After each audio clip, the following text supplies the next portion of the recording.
With you, Sterling Holmes, Dylan Michaels. We head up until 2 o'clock. The next 4 hours, we've got you.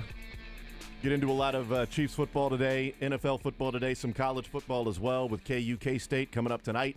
Mizzou tomorrow, 11:45. And the Royals in action against the Pittsburgh Pirates tonight, 5:40. So a lot of stuff going on. A 3 TV night maybe with the Royals, KU, and K-State. Also high school football going on across the land. So a very busy Friday. I will be hanging out today from 4 to 6 at Mod Pizza in Raymore. If you guys want to come by and say hi from 4 to 6, that's at 1937 East 171st Street in Raymore. They are doing the BOGO, baby. Buy one, get one. Buy one pizza, get one pizza for free. You know, if you buy two of them, they're going to give you one. They're going to give it to you for the price of one. Wow. Or you can buy one, get one. However way you want to describe it, two for the price of one, buy one, get one. Because if you buy one, you don't have a choice. They are going to give you another one. I have an idea. What's up? What if you buy two pizzas? Yes. You pay for them. All right. And then you give me both the pizzas. That's fine because I'll take the two pizzas I'm going to get for free. So that's all good. So it's a wash then. It's a total And I wash. get free pizza. Yeah, well, that's a win. Can you just pay me for like one of them and you get two? How about this? Oh, yeah, I'll pay for one and I'll get two. Yeah. We'll just split the difference. Yeah, there you go. Done and Love done. it. We figured that one out. We are smart. Yeah. So essentially we just did what anybody else could do, only it took us a few other steps to do. Why do something in one step when you can do it in four? It's like those math equations when it's like, I know like the being answer. married. Limit is do it, and your teacher's like, explain your work, and you don't really know what you're doing, so you just keep adding just different numbers, and eventually you're like, well, there's something in there, right? Like, there had to be. Your equation looks like you're working with Will Hunting. It's like, this was 5 plus 8 times 2. How did you end up? Wait, I thought his first name was Good. Goodwill.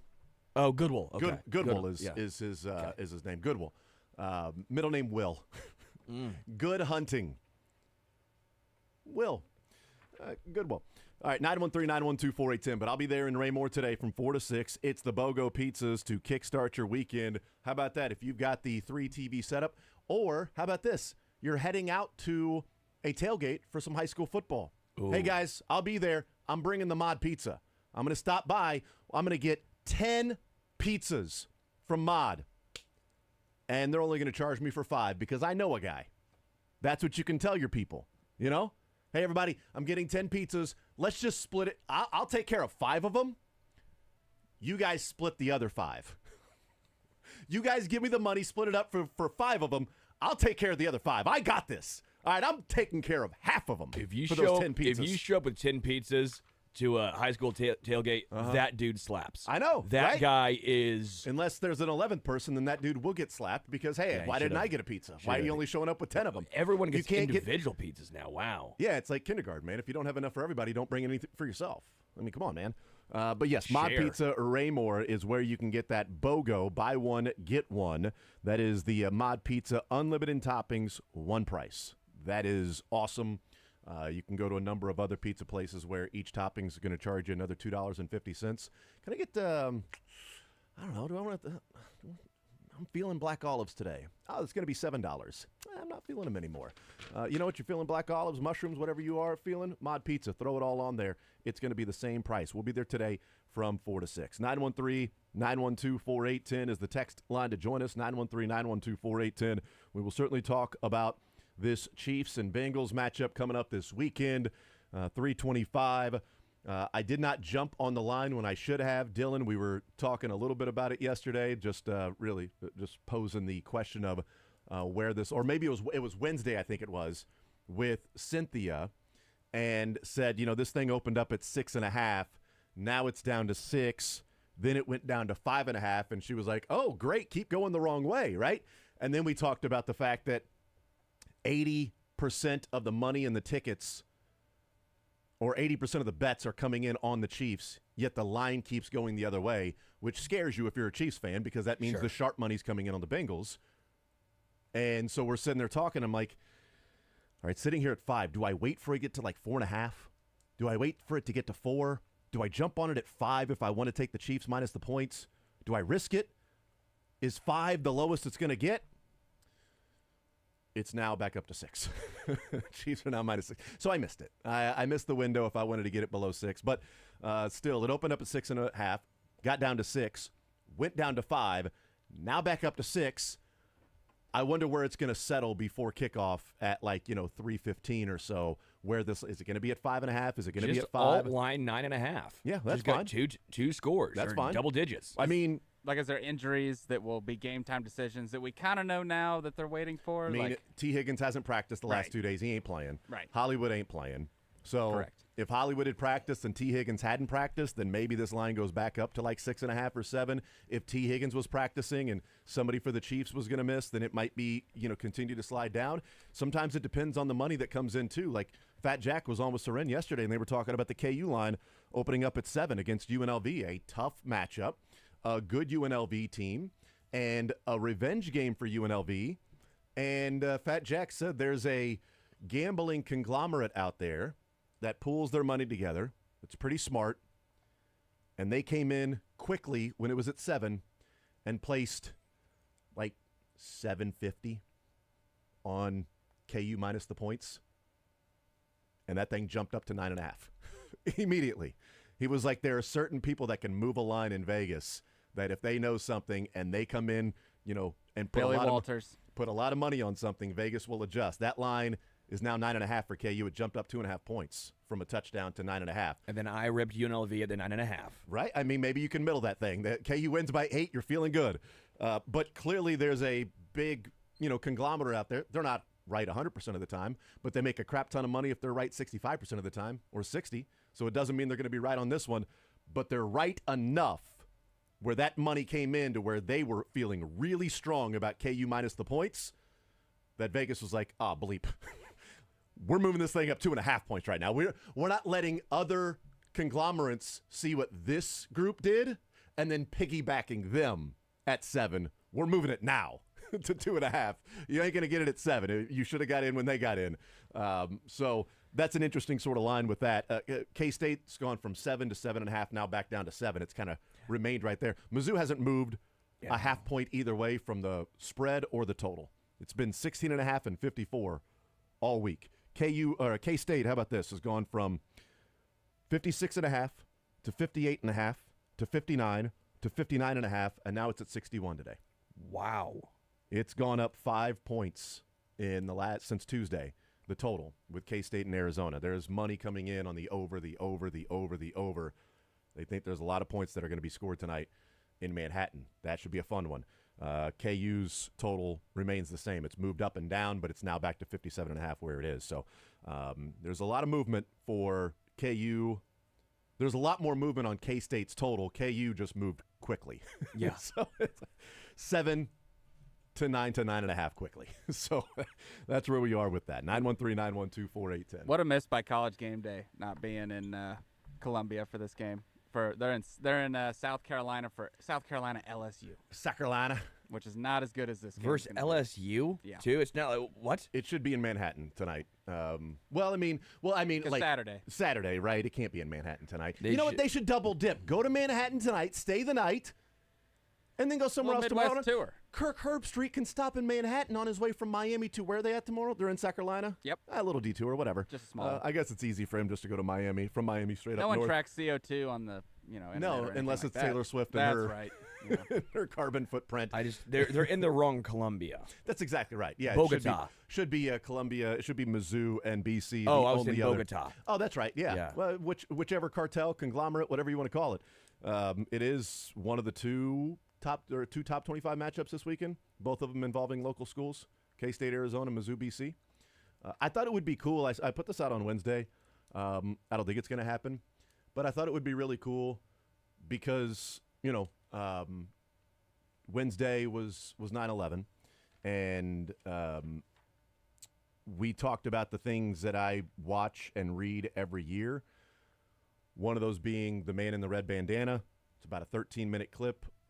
It's one of the greatest things that ESPN has ever produced, and it's about Wells Crowther, who was a lacrosse player at Boston College and always had a red bandana on and saved, some have said 12, others have estimated over 20 people in the South Tower. He ended up perishing in the South Tower as it collapsed because he didn't leave. He kept going back up the stairs to get more people and help. And the only distinguishing thing is how they knew it was him was like a month later, one of the survivors was explaining the person that was helping everybody was wearing a red bandana handkerchief. And that's when his mom sort of like lost it and was like, oh, I found Wells. I finally found my son. And it's an amazing story on just a hero, but he played lacrosse at BC. And I was like, how cool would it be if like there was a moment in the game where they just paused and like Mizzou fans and everybody just had like a red bandana and like a show of Americans, not Eagles or Tigers, just for that particular, because they're hosting Boston College this weekend. And it's a big game. It's a top 25 matchup. That'd be pretty cool. I had a couple of people immediately respond and say, no chance that happens. Oh, cool, man. Appreciate it. Thanks for weighing in, man. It's really cool. I guess we're immediately back to life. Yeah, wow. That was at like 9:45 in the morning on 9/11. Like, oh, okay, Yeah. that's fine, whatever. I guess we do forget then. Never forget only happens for a couple of hours then. But that would be really awesome if they did that. I don't think that's going to be the case. But even if like Mizzou players came out of the tunnel with like a red bandana, that'd be really cool. But it's a big game tomorrow, 11:45, Mizzou and Boston College, and big games tonight for the local schools.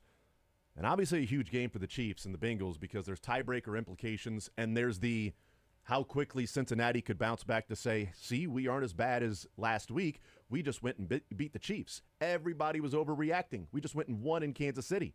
We're just fine. We're one of the best teams in the AFC. They beat the Ravens. We beat them. That's one hell of a tiebreaker, bragging rights that's there right now. I don't think it's going to happen. I've seen a lot of people pick a closer game. I haven't seen somebody pick the Bengals to win just yet. It may happen over the weekend. We'll find out. But a closer game nonetheless is what a lot of people are expecting. I'm not. We'll get into more of that as the show progresses. We'll hear from Lee Sterling later on this hour. Matt Derrick joins us in the 11 o'clock hour. Kendall Gammon at noon. We'll hang out with him. Mick Schaefer will join us later on in the show. And Sad Fans returns today. Sad Fans Ravens edition will play late in the noon hour. Andy Reid will hear from him in the 1 o'clock hour. So after Kendall Gammon, we will play some Sad Fans from Reddit Ravens edition coming up later on in the show. 913-912-4810. Let's talk about last night. I would immediately like to go back and change my prediction of the Bills missing the playoffs, since there were like 4 teams I was looking at and saying, well, one of these teams, the NFL just does this. One of these teams is going to have a step back or miss the playoffs, whether it's close or not. Yeah. You chose poorly. I certainly did, because the Bills look like they may be the second or third best team in the AFC. Whether that's the Ravens or it's the Bills or I do like people with the memes about Miami versus bad teams and then Miami versus a good team. All those memes that were going around last night, thought those were fun and interesting. But Buffalo looks like the real deal, and I don't think it's the same as the Chiefs trading away Tyreek Hill by trading away Stephon Diggs, because Diggs at this point in his career didn't mean the same to the Bills that Tyreek did to the Chiefs. Agreed. The way that Diggs did early in his tenure with the Bills, when it was like, he is the difference maker here. But since falling behind 17-0, the Bills have outscored their opponents in 6 quarters, or 17-3. In 6 quarters of football, have outscored their opponents 61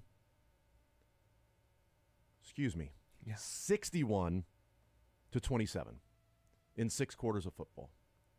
61 to 27 in 6 quarters of football. One of those touchdowns came on a kick return. So offense and defense, specifically 61 to 20 in the last 6 quarters of football against an Arizona team that is supposed to be a good team and I think can be a surprise. It was your surprise team. Yeah. And I think they showed why they could be viewed as a surprise team. Great offense, bad defense. Yeah, they jumped out to that lead. Buffalo figured it out, and then they just dismantled Miami. They were up 31-10 when Tua left the game. This was not a 10-10 game and Tua left and then Skylar Thompson couldn't get it done. Tua had thrown the pick 6 already before he was concussed. Buffalo was completely dominating that game, and I think there is an element, not that it's going to turn out to be the same thing, but I think there's an element, and I probably fell into the trap too, of what a lot of people across the country in the NFL felt about the Chiefs when they traded away Tyreek Hill, and they were going more of a younger, rebuilding, restructuring contracts.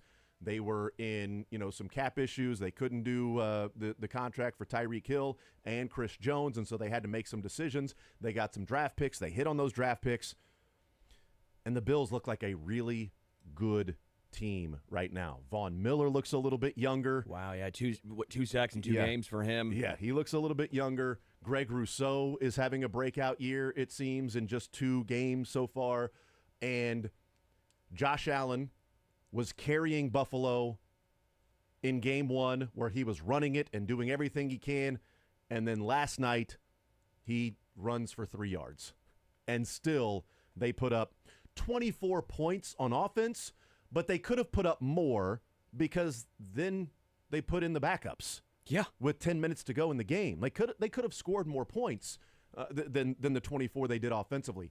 Buffalo looks legit, and I think they're definitely a team that the Chiefs may be facing late January when it comes time to figure out who's going to go to Louisiana. And I think there is some sort of a takeaway here before we get into Tua of Sterling, when we look at teams and how they have to readjust and how they have to figure some things out and they start to get into cap issues. Yeah. You can do that and still be successful depending on who your quarterback is. Oh, agreed. And so the Chiefs can do it, and they were just fine.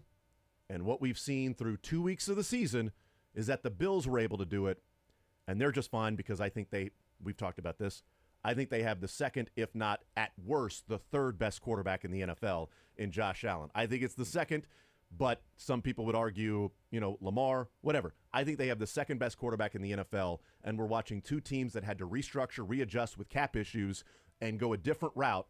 The Chiefs won the Super Bowl, and Buffalo looks dominant through 6 quarters of football. Yeah, I've said it for a couple of years now, and I think it's even more clear-cut. Josh Allen is the 2nd best quarterback in football, and again, I don't think it's close.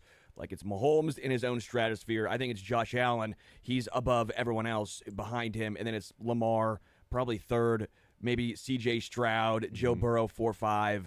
But Josh Allen is clear-cut 2nd best quarterback. You're seeing what he's doing to elevate all of his guys. The way he can run the football when he needs to. The defense, I thought, for the Bills was actually very, very good in this game as well. They had 10 tackles for loss. 10. They consistently put Miami behind the sticks. Khalil Shakur had a nice game. They did the right thing. Don't pay Gabe Davis, right? Why pay Gabe Davis when you can roll out a Khalil Shakur on that rookie contract?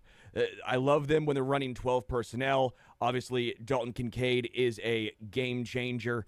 They haven't had to do a whole bunch. They haven't had to do a whole bunch wide receiver-wise yet. All right, we got breaking news with the Chiefs, and it ain't great. So sorry to present this. Jordan Schultz is tweeting out, reporting sources, the Chiefs are placing wide receiver Marquise Hollywood Brown on IR. He will undergo surgery to repair his dislocated SC joint. After multiple imaging studies, it was determined that although Hollywood felt better, his injury was not healing correctly. Without corrective surgery, he would risk a more serious long-term injury. The surgery is scheduled for Monday, and the Chiefs will monitor his rehab progress throughout the season.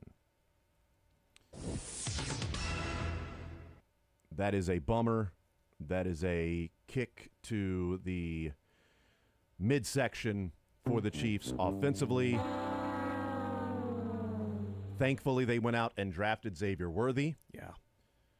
But the excitement of last Thursday night's win against the Ravens and what they looked like offensively, and then saying, and they're close to getting Hollywood back. Wait till Hollywood gets in the mix. Maybe he plays against the Bengals. Probably more the Falcons in week 3. But wait till he gets back in the mix. And that does not look like it's going to be any time soon.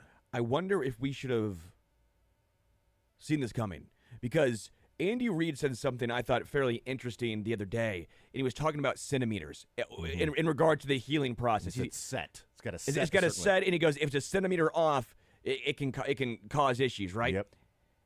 I don't know if that was a tell, if that was he was trying to brace us or not. But now that we hear this about Hollywood, I go back to what Andy said in regards to this setting after surgery about this, and I wonder if we should have saw this coming. Yeah.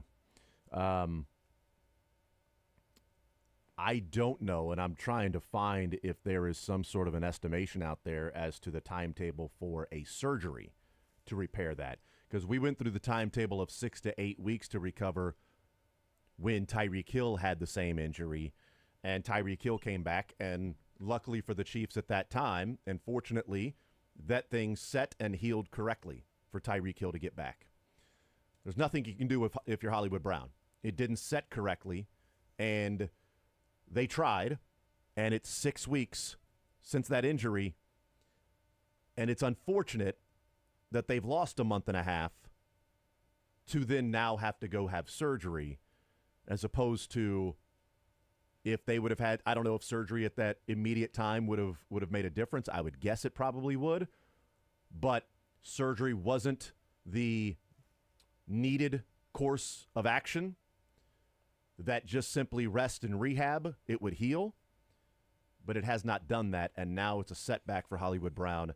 He's being placed on IR. That's 4 weeks of football, and so that's at least the bye week, then the 49ers at best. But again, if it was 4 weeks, 6 to 8 weeks when the injury first happened to rest and rehab, I haven't seen if there's an update, but I would guess it's probably around that same timetable starting from surgery on Monday.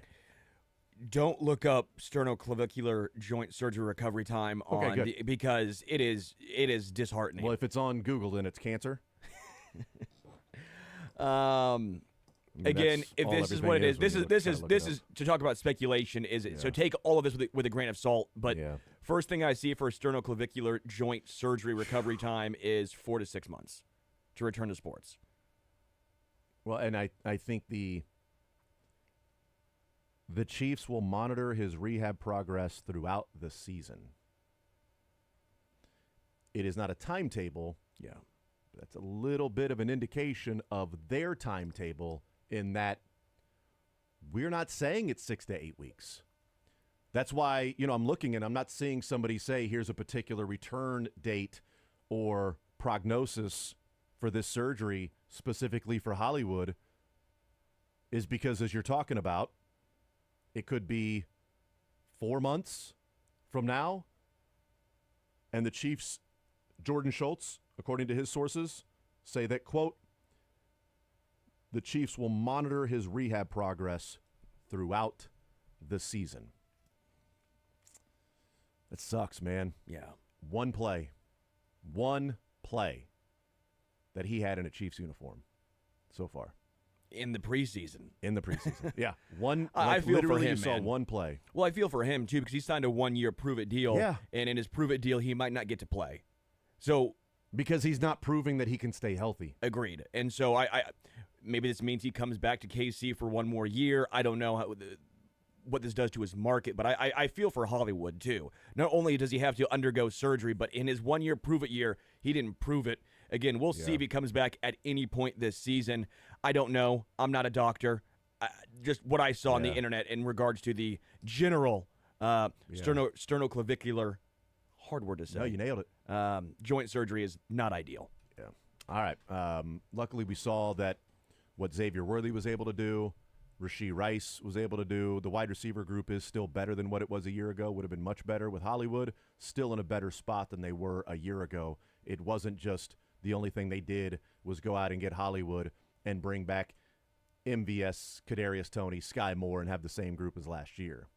I have a piece of audio I found here from David Chow. Oh, yeah, I was just looking at that. I was going to listen to it in the break, but let's listen to it now. And Hollywood Brown play week 1? It's possible. But I think it's likely that he misses. And it wouldn't shock me. New team, getting up to speed, what have you, significance of injury. And Tyreek Hill, I think, came back faster than we expected. Wouldn't be shocked a 4-week PUP, active PUP or reserve PUP for the start of the season. Right. Wouldn't shock me. And so correspondingly, obviously, his 6 score for the season, fantasy-wise, and the Chiefs' opening game stuff is affected a little bit by that. So that was back on August 12th that he said that, and it wouldn't surprise him if he was on the PUP list for the start of the season and missed 4 weeks. I do wonder, like, how often does something like this happen to where you're 6 weeks into your recovery and then you have to have surgery? I mean, it's probably happened before, depending on the injury, but something like this to where it might be now months. And I can understand if they said, here are your options, Hollywood. Marquise. I don't know if they call him Hollywood when they're sitting there discussing the doctor. The doctor calls him Hollywood. All right, Hollywood, here's the prognosis. Here's your diagnosis. Here's the prognosis. Here are the different plans and steps we can take. Here's plan A. I don't even want a plan A or B. It's just here are the 2 plans. I'm not going to put them in any order. You decide. One of the 2 plans that are of equal weight to us, you rehab. You could be back to playing 6 to 8 weeks. Doesn't mean that it will be a perfect rehab and it will recover and heal just fine. But this is a course of action that we think you can heal from in 6 to 8 weeks. Or another course of action, which we have not weighted one way or another. You decide, Hollywood. You can have surgery. It will definitely heal correctly. You will be out maybe 3 or 4 months. Which would you like to do? I would guess almost every single player in that moment would go, bleep that, I'm rehabbing. I'll be back in 6 weeks. I know my body. And no one wants to do surgery, too, by the way. No, you're not going to. You can cut me open when you have to. Yeah, I mean, that's how I think most people, football or not, I think how most people would operate in that situation. Yep. And so it didn't heal correctly. It didn't set correctly. I can't imagine it was anything that Hollywood did. It's just one of those things that happens, man. Yeah. Sometimes it doesn't work, and people go through rehab, and it doesn't heal the same way. And again, it's also different. It's not you or me. Right. We're not athletes. Yeah. We don't have to worry about dudes hitting us in the chest, and landing on us. And landing on us. And all that. Like, for us, we're probably fine. Yeah, it might be. Well, you know what? My arm clicks every once in a while now that, it doesn't feel quite the same. Sometimes I'll wake up with a little pain depending. I know when it's going to rain because I can feel it there in the joint. Yeah. It clicks from time to time, but I'm not having a 250-pound man fall on me. Yeah. And therefore, then I can't go out and do my job if that does not heal correctly. That sucks. We'll take a timeout. We'll come back, continue rolling more zone next.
All right, 913-912-4810. 913-912-4810 is the text line. Hollywood Brown to the IR. Can you read Serin's tweet, please? I don't have it in front of me, so I apologize. I was going to that. I pulled up the text line to check out some of the text coming in reaction to Hollywood's IR. But Serin has an updated information and maybe a timeline for Hollywood. Correct. He is hearing that Hollywood Brown will be out months and not weeks. The timeline looks more like 3 months than just the minimum 4-week stay on the IR at Seren Petro on Twitter. Or X. And you had said on Google, Sterling, that the Google machine came up with what was a standard or typical or range. It was like a 4 to 6 month. So if it's 3 months, settle out of court right now. Take a drink. I know you're thirsty, but settle out of court right now for 3 months. And that's also probably the 4 to 6. That was more or less right when it happens, the initial timeline, instead of it setting at least a little bit first. So maybe it's a little quicker to come back because it's less. Strain. That sucks, man. It just sucks. Hollywood Brown will have surgery to repair that SC joint. It was not healing and setting correctly. They thought it was. They felt like he was getting closer, but the more and more imaging that came in, the more they saw that it was not setting in the spot that it was supposed to.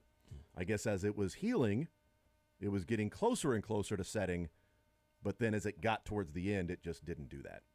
And if he does not get surgery, he risks a career-long injury or a chronic injury that it will keep popping out of place, keep dislocating if it's not in the spot that it's supposed to be. That seems pretty obvious. Because it's not in the spot that it's supposed to be, because they can already see that it's going to heal in a place it's not supposed to be, and that will just be its new location for the rest of his life, they've got to go in and surgically repair that. And that is really unfortunate because now 3 months, 4 months, that could be on the more aggressive side of that. And if it's 3 months, you're looking at the Browns game. So the last 4 weeks of the season, last 4 games, I should say, of the season. It's the preseason to get ready for the postseason. Yeah, week 15, 16, 17, and 18, he might be out there. If it's 4 months, then you're looking at playoff week wild card number 1. Yeah. If it's 5 months, you're looking at Super Bowl that he might be available for. Willis Reed, baby. Yeah. So, didn't know what the prognosis was. Seren Petro with the update there. But the wording from Jordan Schultz certainly made it sound ominous that while they're putting him on the IR and he'll miss 4 weeks, when he said the Chiefs will monitor his rehab progress throughout the season, is telling you they don't have a date in mind. They don't have a date on a calendar circled, where Hollywood might have had September 15th circled. I'm going to be back, September 5th. I'll circle that, but realistically, September 15th. At the worst, September 22nd. Those are the dates I'm coming back for. This would be one of those to where, hey, man, just take it one day at a time. Take it one day at a time, stack those days of rehab, and then as we get closer, we can come up with a timeline of something that we can shoot for. But this is the rest of your career. You're still young. You still have a lot of earning potential ahead of you. He's 27. I mean, I know this was a prove-it deal, a prove-it year. And all you've proved is that you have yet another injury that's going to keep you out a long time. It sucks. It's unfortunate, but it's reality. You got to face it now. Yeah. Go get your surgery done. Go kill rehab.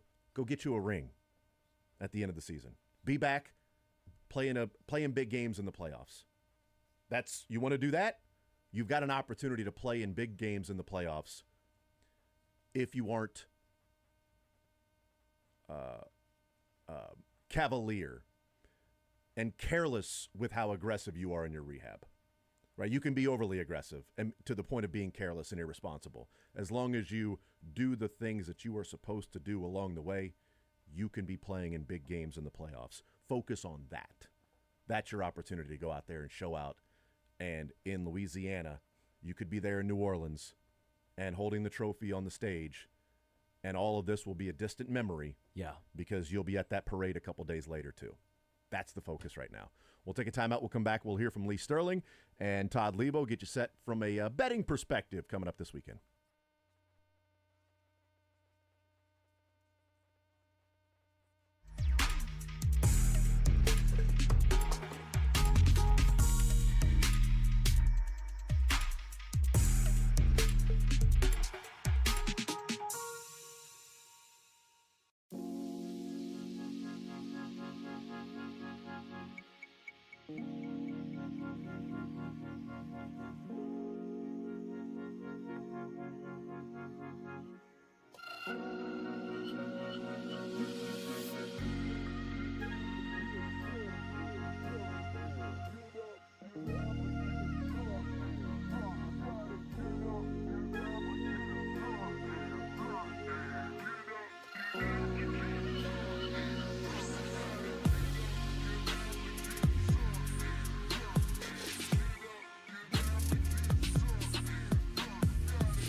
You're about to find out from national sports handicapping champion Lee Sterling on The Zone. Log on to ParamountSports.com or call toll-free 800-400-9741 to get started. Welcome back into this Red Friday on The Zone on Sports Radio 810 WHB. We've got a lot of football happening, beginning tonight even. We've got Friday night football, Saturday football, Sunday football, Monday night football. It's football season, and that means we got to talk to Lee Sterling from Paramount Sports. Lee, what's happening? What have you got for our listeners this week? Well, we're gonna try to get back on track. I actually had just a poor Sunday. Just every break went against us, but it happens sometimes. First week we end up going 9-2. We went 6-7. It happens. 0-3 Sunday. So looking to bounce back. If that's the worst I can do, usually you want to come with me on the bounce back. So got a real strong underdog play, an underdog that I think is going to win the game easy outright. So you want to come on board. 3 weeks, $397 for our phone service, goes through September 30th. Just lowered the price. Normally it's $497, $397 for 3 weeks. You're all set and ready to go. Or the season, $13.97 through the Super Bowl. Works out to $60 a week. Just one place, ParamountSports.com. All right, Lee, let's get into some games. I mentioned we have some Friday night games, but let's start with the Missouri Tigers. They are playing on Saturday. It's still a big number. A lot of people are a little scared of this number. They're a 17-point favorite against BC. BC is ranked now, though. Yep. So BC, I think, is a strong team, very underrated team. What helps them also is they went on the road already and played Florida State. So it's not like it's their first road game. They are playing the Death Row defense. I love the name. I think it's incredible. It's fun. We're going to see people dressed up. They're going for the third straight shutout, but they played no one. Now they're going to be matched up against Thomas Castellanos, a dual-threat quarterback for Boston College, and led by head coach Bill O'Brien, who is an offensive I don't know if I would say mastermind, but he's pretty darn good head coach and offensive coordinator. So that's going to be a real good chess game to watch. BC, I think, is going to try to run the ball a lot, shorten the game. They did that against Florida State, and he puts a lot of pressure on defenses. The Missouri offense is loaded. I mean, they got weapons galore. But in the last 8 years, they've been held 12 times to 23 points or less against ranked teams. I don't think BC's a pushover here. I think Missouri's going to win the game, 34-24, but I think 17 points, just a little bit too much. All right, we've got Kansas and Kansas State both playing tonight. Kansas game against UNLV, you'll hear right here on Sports Radio 810 WHB. Jayhawks took it on the chin at Illinois last week, turned the ball over way too many times. UNLV looks like a pretty salty team, but Kansas is still a touchdown favorite. Yeah, and crazy that both the in-state teams are both playing on a Friday night, but not often, maybe less than 10% of the time, will Kansas's defense hold an opponent to less than 270 total yards and lose. Jalen Daniels, 3 interceptions, obviously greased the skids at Illinois last week. No points the last 20 minutes. I don't think you're going to see that happening often here. UNLV's offense only had 308 total yards in their 27-7 opening week win against Houston team that was disorganized week one, did not look good at all. I expect Jalen Daniels, who's looking to grasp this new offense led by Jeff Grimes, to start progressing here. Not a big fan yet of UNLV quarterback Matthew Saluka, a Holy Cross transfer, to beat a Power 5 defense. So I like Kansas here 30-20. Also probably like the under 58 some also. All right, K-State had a battle on the road against Tulane, ended up winning, and everything looked good in the end.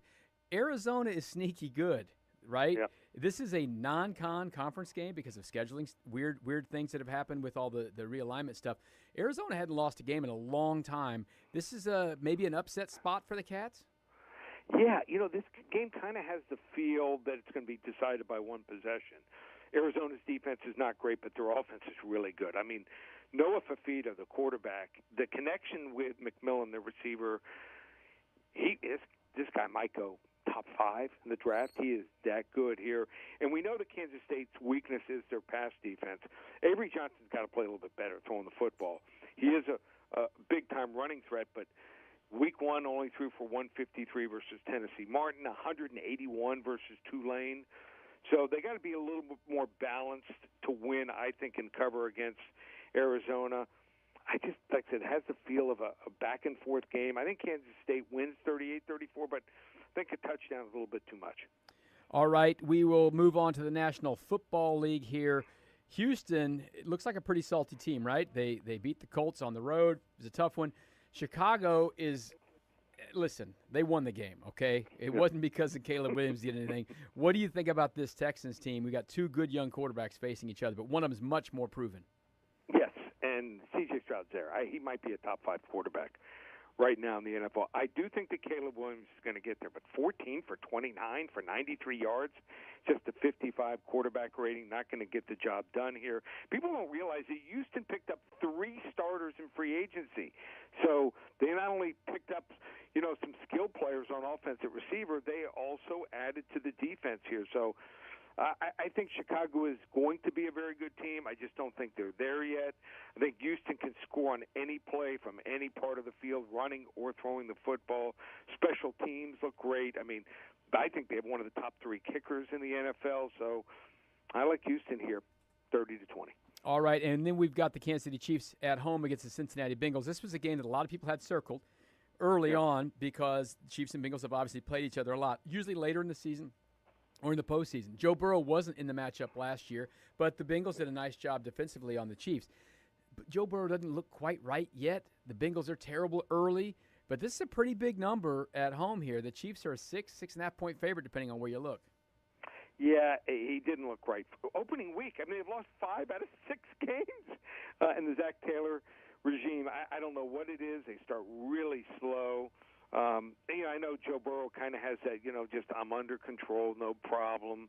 Doesn't look flustered at all. But New England does that to some teams sometimes. They take away the big play. These two teams, the last 5 times that they played since 2022 season, it seems like every game goes down to the wire. 8-point loss last year without Burrow. That was all on the quarterback. 3-point loss in the AFC title game the year before last. 3-point win in December 2022. 3-point win in the 2021 season and the AFC title game. And 3-point late regular season win that year. I mean, I think the talent level, Casey's a little bit better, but, 6.5 is a lot here. Kansas City wins again. I don't think it's going to be by a toe, but I think they win 24-21, but I think the right side is probably take the points. Well, the Chiefs fans will take any win at this point. Right. By a toe or whatever, winning is winning. It would be better than last year the way they started. Oh, so I know, for sure. A lot less questions this year. Yeah, it's looking much better for the Chiefs. All right, it's looking much better for our Paramount Sports people, too. What do you have for us for a free play, and what are the specials this week? So free play is going to be the Chargers. Chargers minus 4.5. They're traveling to Carolina. It's a big game here. I mean, Chargers look pretty good, so they're going to be better. We know they're going to be better coached. The clown coaches they had running through there the last decade have been horrible. John Harbaugh will make them a respectable, tough team that won't beat themselves. So you want to find out, do the Chargers cover this number? Traveling cross-country on the road, facing Carolina, who looked horrible week 1 against New Orleans. First 5 callers get it for free, 800-400-9741. Again, the number 800-400-9741. You know what? I got a real strong feel on one of the Friday games going up. We're going to sell we call it Firecracker Friday. One selection, $10.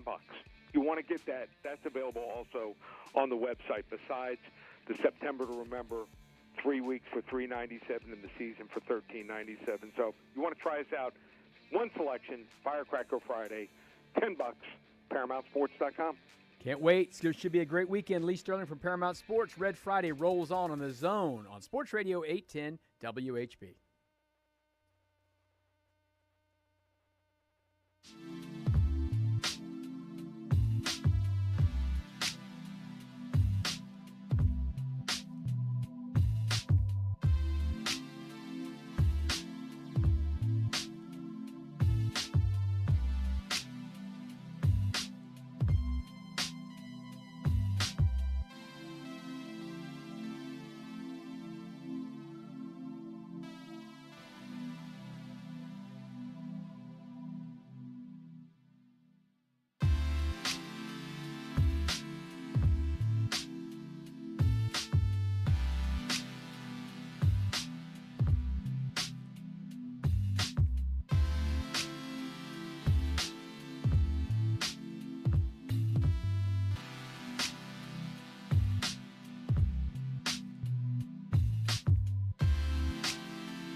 41 is the Mike Podcast, hanging out with us until noon.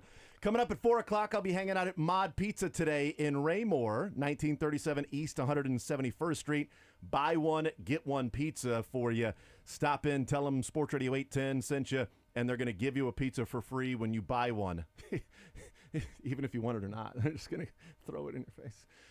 Buy one, get one today. We got the KU, the K-State game tonight. Got high school football going on. So what a great idea to stop by Mod Pizza in Raymore as you're heading out to like a high school football tailgate or something like that.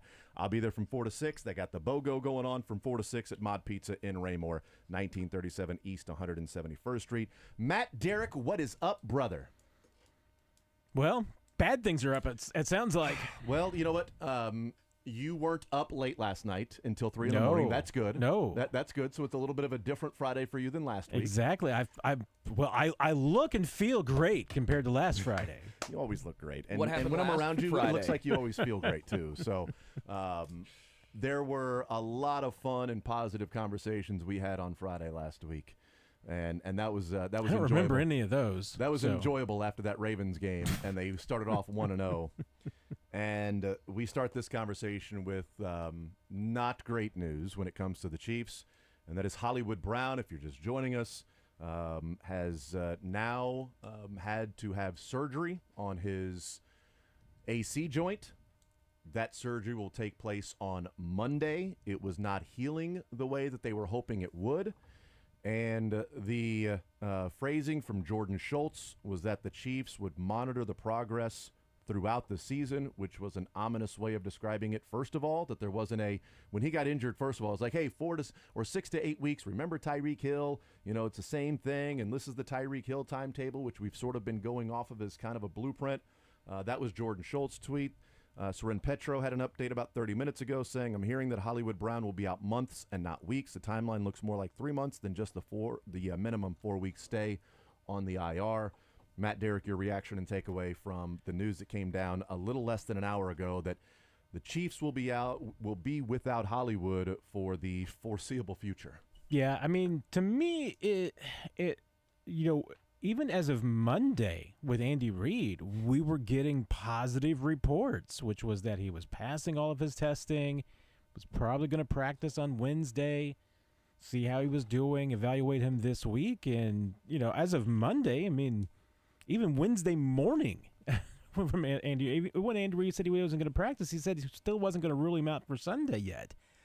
I mean, maybe we should have just read between the lines a little bit, parsed it out, read body language a little bit more, because I did think Andy, in retrospect, I thought he looked a little uncomfortable when he was talking about and trying to say, what his availability was going to be and whether he would rule anything out. But no, surgery for an SC joint dislocation of this nature, it is bleak. Yeah. So, I mean, I think 3 months is probably even optimistic. That's what I said. I would settle right now. If you said he's out 3 months, I'll take it. Right now. Sign me up. I'll take it with the risk that... Yeah, you would. Where are you going to settle at? I'll settle at a court. Okay. I was thirsty, so I had to... And if you give me that choice, it doesn't mean we have to go to court. I'll just go right outside the courthouse, and we'll settle it. That's perfectly... We'll just sign on that he's out for 3 months. And that's it. That would give him a timetable of roughly the last 4 weeks of the season to be back. But I think that might be on the aggressive side. Yeah. As Soren said, it's more like 3 months than 4 weeks. He didn't say it's only 3 months. He's saying he's going to be out for 4 weeks. This thing's more like 3 months, if anything, rather than the 4 weeks. So I think the 3 months was probably on the lower end of the scale. And again, Soren's not reporting he's only out for 3 months. I think the way he phrased it is important, of saying it's more like 3 months than 4 weeks. Yeah. So, and there is going to be a differentiation here because, one, I mean, this is a rather unusual injury. It doesn't happen a lot. So, and what I don't know, because I heard you guys talking about it too, and I've heard 4 to 6 months recovery and everything.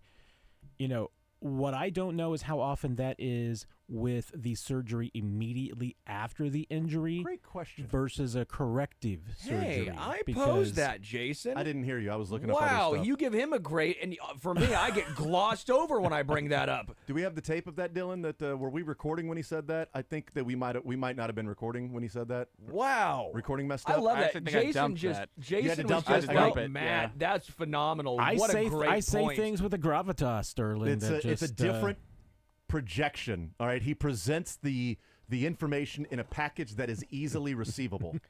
Okay, it's like when Tua is dropping a floating ball in your hands as opposed to Mahomes throwing it 500 miles an hour that you can't catch. Anyway, besides the things that needed to be said. Because I mean, and this is why it's always such exciting news, I guess, if you will, when a player doesn't have to have surgery after the injury. Because when surgery is required after an SC injury, it's not normally because of the joint itself or that particular part of the injury. It's because the damage is done elsewhere. I mean, SC joints injuries can be very gruesome. Let's face it. I mean, usually when you're talking about surgery afterwards, it's emergency surgery because like an organ has been punctured or an artery or a vein has been damaged or something else. That's why that surgery is usually required after the injury. It's not necessarily the joint itself. It's what damage has the dislocation of the joint done to other parts of the body. So this being just a revision, I guess, I don't know if they would call it that or not, if this is going to be, I'm trying to remember the other fancy word they all use for fixing dislocated corrective. things. Just correcting the surgery, or subluxation is when it pops out and pops back in. Jamming it back relocating if the dislocation. Do you Why am I relocate? blanking on the word? This is great radio, by the way. you're fine. With But here's the thing. me not being able to regurgitate the right words. So. And you even dropped regurgitate there. But here's the thing: if we keep throwing different words at you, that's definitely going to help rather than you just think for yourself. That always works. The Jamming joint it back into place. Just jamming it back in. What's it called when you fix a dislocation? Taking it out, blowing on it, and putting it back in like it's an N64. See, and I was thinking Atari cartridge just to show our age difference there. The Cleveland Clinic, clevelandclinic.org on Google, says that they might call this a relocation, a manipulation, or a closed reduction. Reduction. There you go. Oh, it's like reducing. reducing like a little reducing a little reduce it. sauce on the stove top. You just get that thing reduced down to more like a glaze rather than a liquid. Like absolutely. That's a great point from Dylan. Nice job, Dylan. Well Very done. nice job. They're going By way of Cleveland Clinic? Hey. Do we trust Cleveland though? I mean, it's right up there with WebMD for me. So. Okay. Yeah. The city, because if it's from the city, I have some questions. Yeah, and I said it earlier. It was not to be. It's flippant. not Cincinnati. Yeah, I said it earlier. It was not to be flippant on the seriousness of the disease, but it seems like anytime you go to WebMD or if somebody Googles something, it's like, well, also it could be cancer. It's like, oh, well, yeah, so don't do that. So don't go to that. Go to your doctor, all right, and go get it checked out. But you're right, like that SC joint, it's different than like a shoulder dislocation, right? Because the shoulder dislocation could be, you might have to repair the labrum, do some other things there. This thing, you're right. If you're going in immediately, it might be because there's something in the neck, in the lung area, when that thing gets dislocated. And it's just simply, unfortunately, it is not setting the way that they were hoping that it would set. And it is interesting that you bring up, Andy Reid, because while it sounded on Monday like, yeah, he's not going to play this week, it didn't sound like the season could be in jeopardy. No, with this. And then Wednesday when he started talking about how things set certain ways, that a centimeter here or there can be a massive difference. And I guess not going to doctor school, you kind of just hear that. That is technically the word for it, I believe. Right. I didn't go to doctor school to be called Mister. All right. You hear that, and it doesn't present the same weight as maybe if you are somebody who is a doctor, who is a surgeon, who's dealt with these things, that would understand a centimeter here or there can affect the rest of your life and how that particular joint works, where how long does it take for that thing to set in a centimeter spot one way or another Because if he's saying, oh, it's a centimeter here or there, I'm thinking, okay, well, maybe a couple of weeks that thing can move a centimeter right back into place and we're good to go. But obviously, if it's this long and it still hasn't set into the spot that it's going to, that probably was an ominous sign with not having gone to med school or played one on TV or stayed at a Holiday Inn. It was right over the head, like people in sarcasm on Twitter. Do you think that Andy knew Wednesday? Because that's what I was think he bringing had a up pretty early. good idea. Because I don't think he was trying to be duplicitous there in regards to Also, good word. Thank you.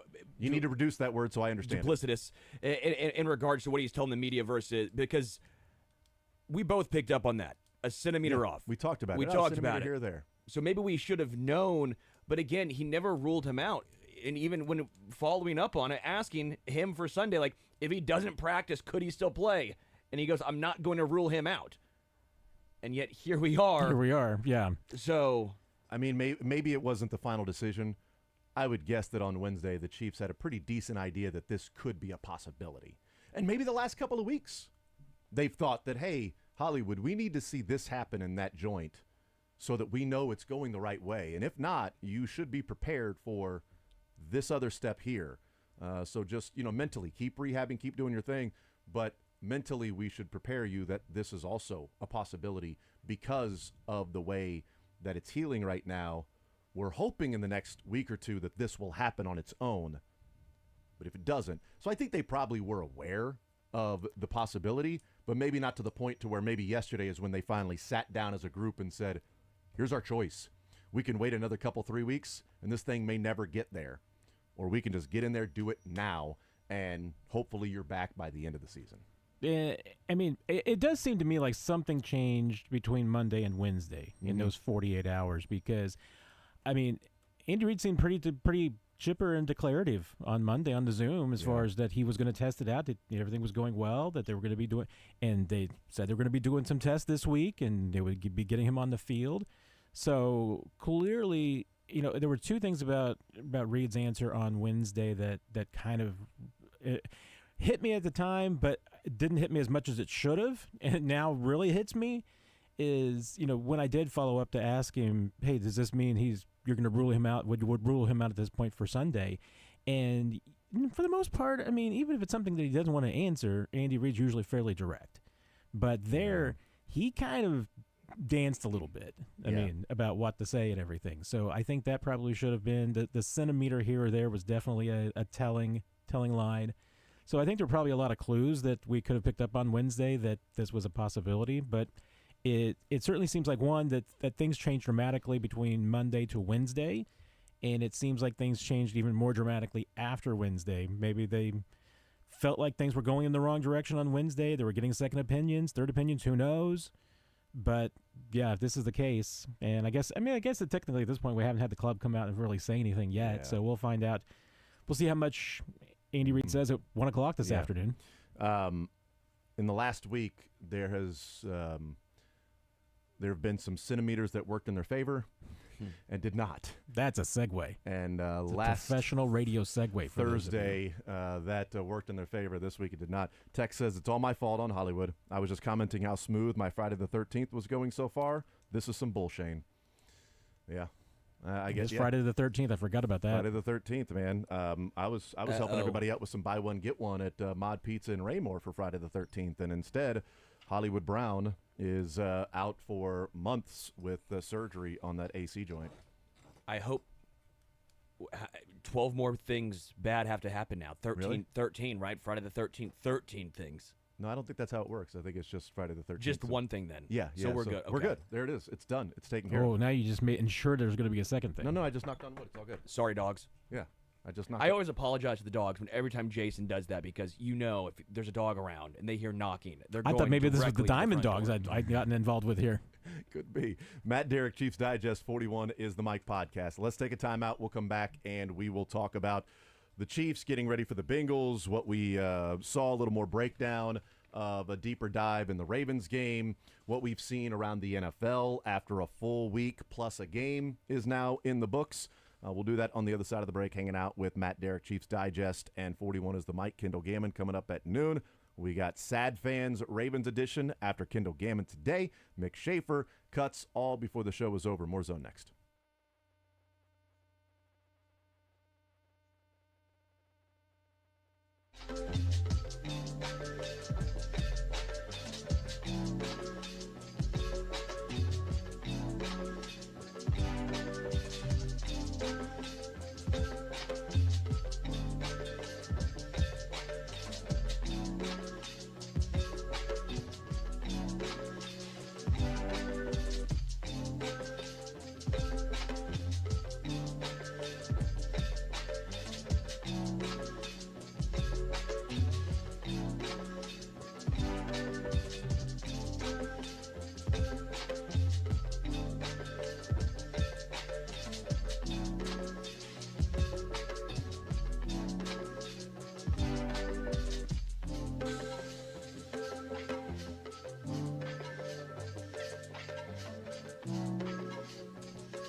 810 WHB, heading up until noon. So the Bengals come to town this weekend, and they looked really rough in week one. How much do you – this has been sort of the debate this week, Matt, is are they that bad? Are they closer to that than what people were thinking they could be this year? Is it somewhere in the middle? Is this just yet another symptom of their inability to start fast and Zach Taylor and whatever they're doing at the beginning of the year? Maybe it's all the above, but how do you assess the only data point we have on this season for the Bengals looking like they did against the Patriots? Yeah, I mean, the only information we have really about this Bengals team right now is, to your point, that they looked terrible in week one. They have looked terrible in I don't want to say terrible because, as you guys pointed out, I mean, all these losses that they've had in the first 2 weeks, I mean, have all been basically by 3 or 4 points. Yeah. All 3 points. This one was by 6, but they're all every one of them was within one score. Yeah, but that circles back to I think you do have to legitimately just question how prepared this team is on year in and year in basis to come out at the beginning of the season, because that has been the common theme, that they are much better at the end of the year than they are at the beginning of the year. And I mean, if you're going to choose one or the other, you'd rather be better at the end.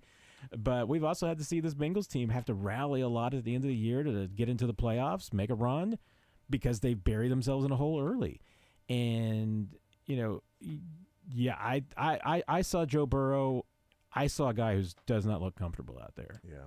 And whether that means that hand is still bothering him, whether it just is he needs to get past some things, to get over the hump and just be able to feel comfortable out there, whether he's just worried about the hand still. I know, from hearing from some of his lines this week, he's pretty much downplaying it, anything. He's fine. Mm-hmm.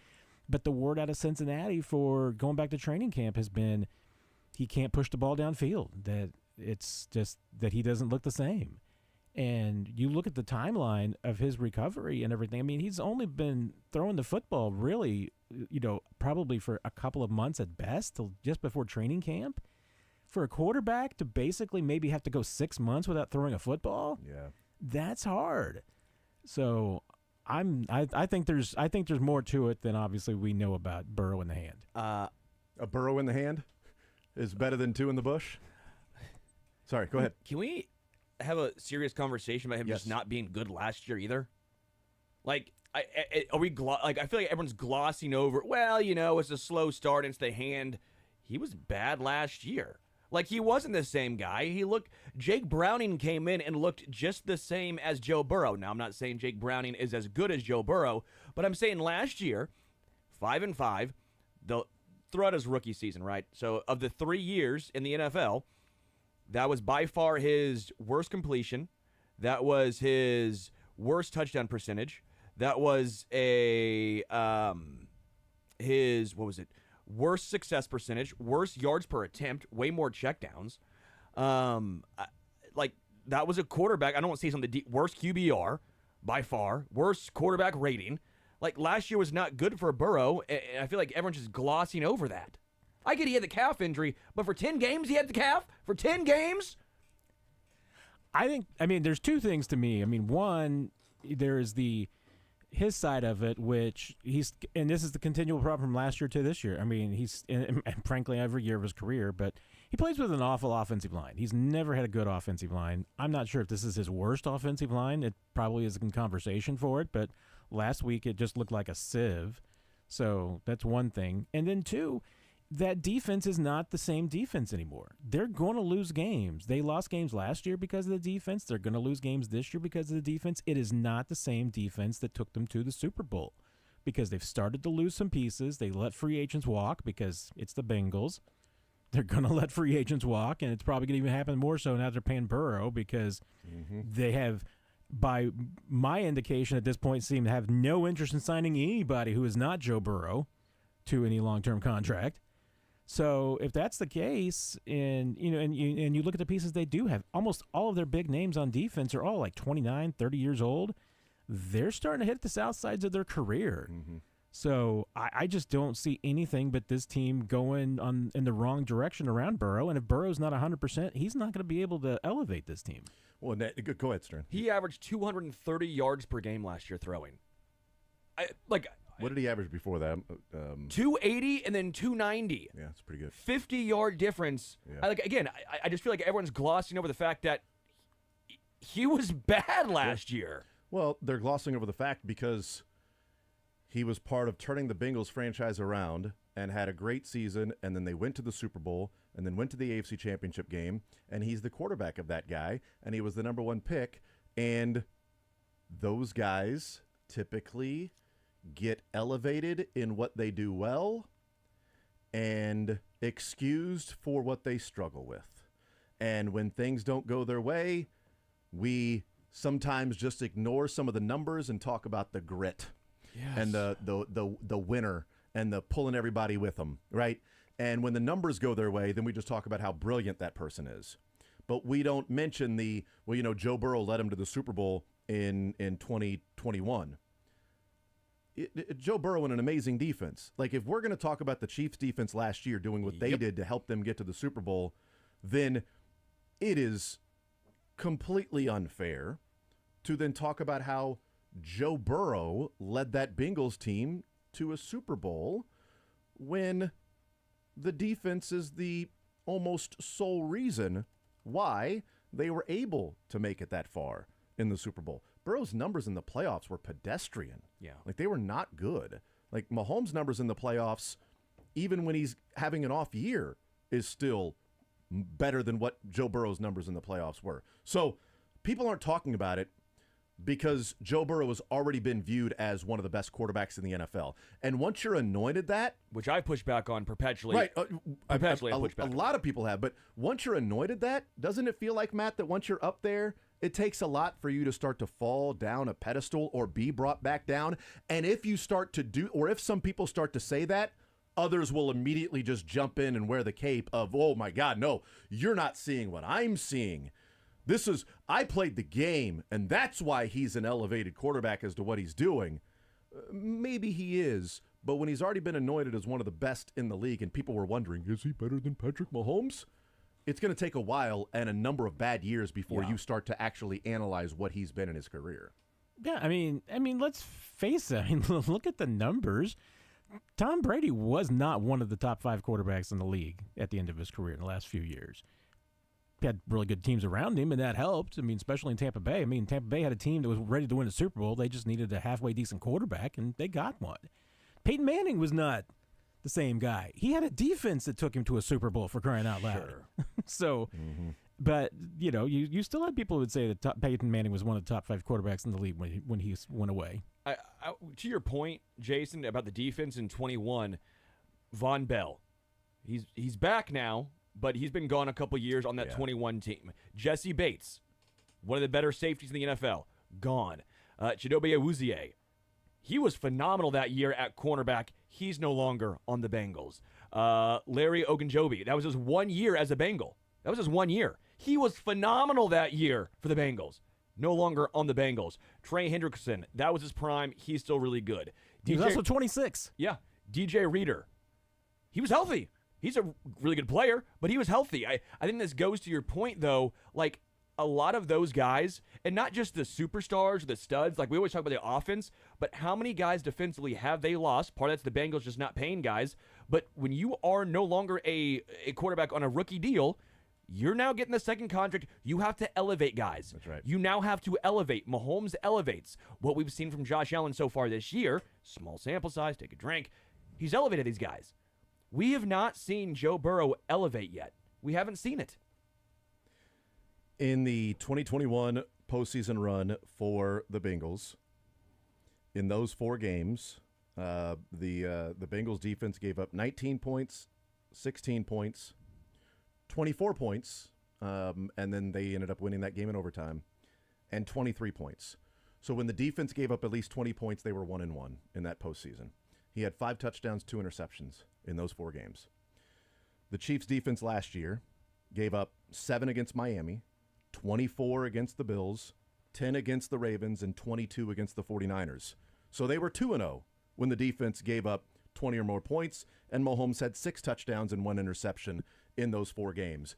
In the worst offense Mahomes has ever had versus Joe Burrow carrying his team to a Super Bowl and Mahomes being gifted a Super Bowl based on his defense only had better numbers than Joe Burrow did.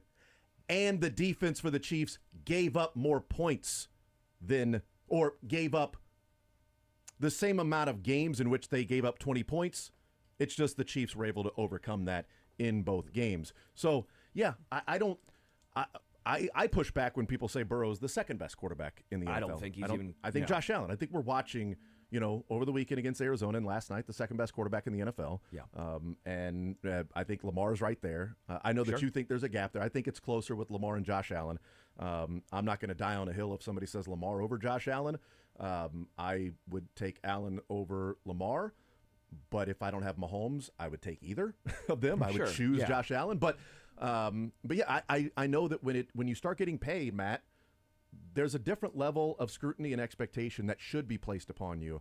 And it's why Daniel Jones is viewed differently than Brock Purdy or anybody else, because Daniel Jones getting $40 million and Brock Purdy's $3 million, or $1 million cap hit this year. Like, there's a different level of expectation in what your numbers look like and how you elevate people around you.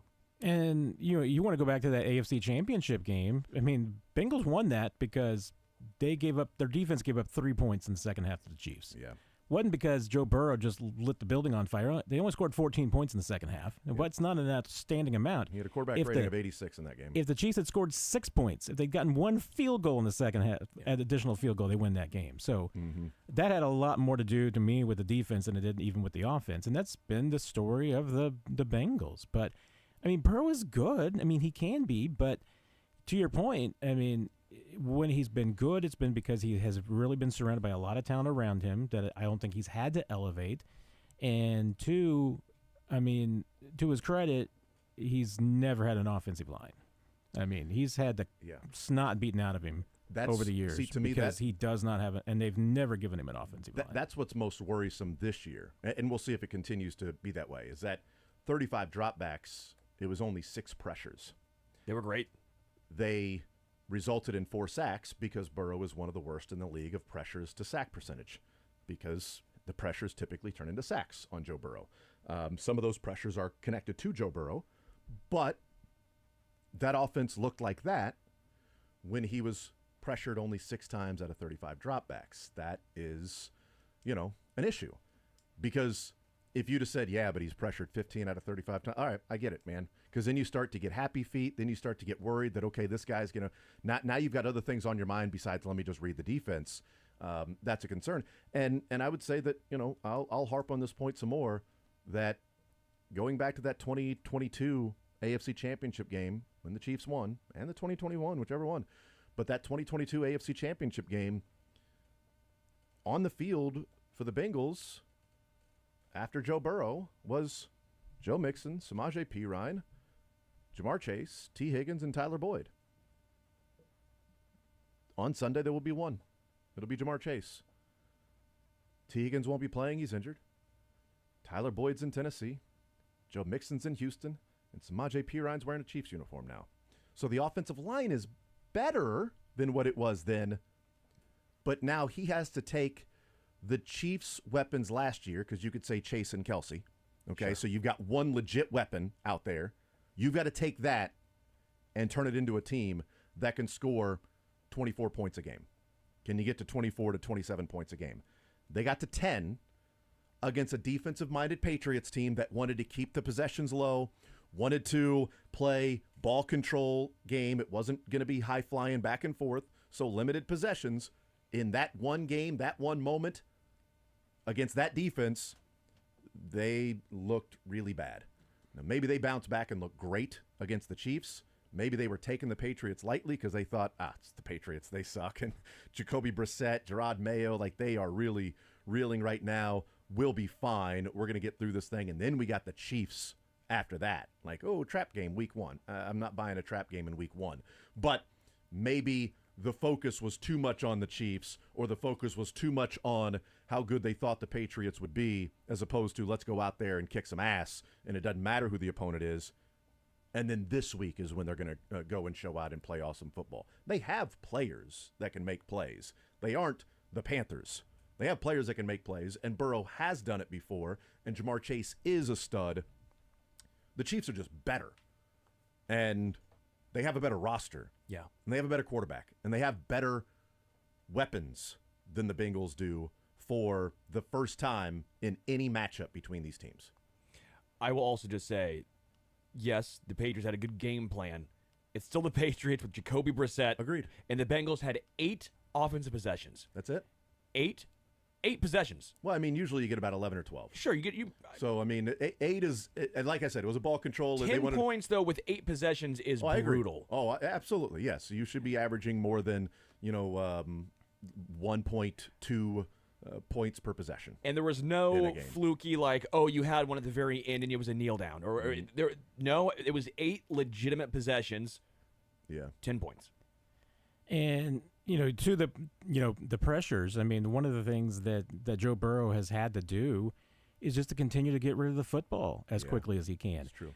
I'm just looking at it. I mean, the last 3 years, the last 2 years, he averaged 2.55 and 2.54 seconds to throw. He's typically one of the top. He was 5th in week 1 at 2.54 seconds. I mean, he has to get rid of the football. And if he doesn't get rid of the football, he gets the crap beat out of him. Well, and we played the clip from Mo Egger yesterday, ESPN 1530, that covers the Cincinnati Bengals, and he was on ESPN Radio on Wednesday night, and he said, and I didn't see this stat, but NFL Plus is awesome, but he said 16 of Burrow's first 20 passes did not go beyond 5 yards past the line of scrimmage. You can't put the ball more than 5 yards past the line of scrimmage. And on 4th and 2, Mo Egger said, "I didn't know that I'd ever see a 4th and 2 that Joe Burrow would throw short of the sticks on 4th and 2." He's like, "I just didn't think we saw Joe Burrow that we haven't seen," and he didn't look. This is from a guy who's watched every snap of Joe Burrow. Said he didn't look comfortable, didn't look the same. Whether you want to focus on him shaking his wrist or the awkward picking up the bottle a certain way, to go and grab a drink. But 16 of the first 20 passes not even going 5 yards downfield, and then 4th and 2 throwing short of the sticks and them not picking up the first down. From somebody who's watched every play that says that didn't look like him, I'll take his word over me periodically checking in on the game and not watching every single Burrow snap in his career the way that we've watched every single Mahomes snap. And we know second half against the Bengals in that 2021 AFC Championship game was not Patrick Mahomes. I have no idea what happened there. All of the different rumors and things of what took place at halftime, it was a different Mahomes than we have ever seen and ever seen since. And we've watched every single snap of Patrick Mahomes, so we know when we see somebody that just is not there. And that was Mahomes in that game, and people saw it while it was going on in the second half of like, this is bad news. I don't know what's going on, but they got to fix it. They got to do something. They got to stop the RPOs. Just hand it off. Mahomes, he's making bad decisions. He's doing some, I don't know what he's doing right now. He doesn't look like that. You got to adjust. I'll take the word of the guy who's covered them his entire career. Yeah, I mean, that's me. I throw out it's an interesting anecdote. I mean, but the videos of him with his hand and shaking it. Mm-hmm. I mean, I think were you talking to Cynthia Friedland the other day? I think that conversation came up. That can become just a habit. Yeah. After a surgery or something. Some guys might do that. Mm-hmm. So and if you don't lose it, you lose it.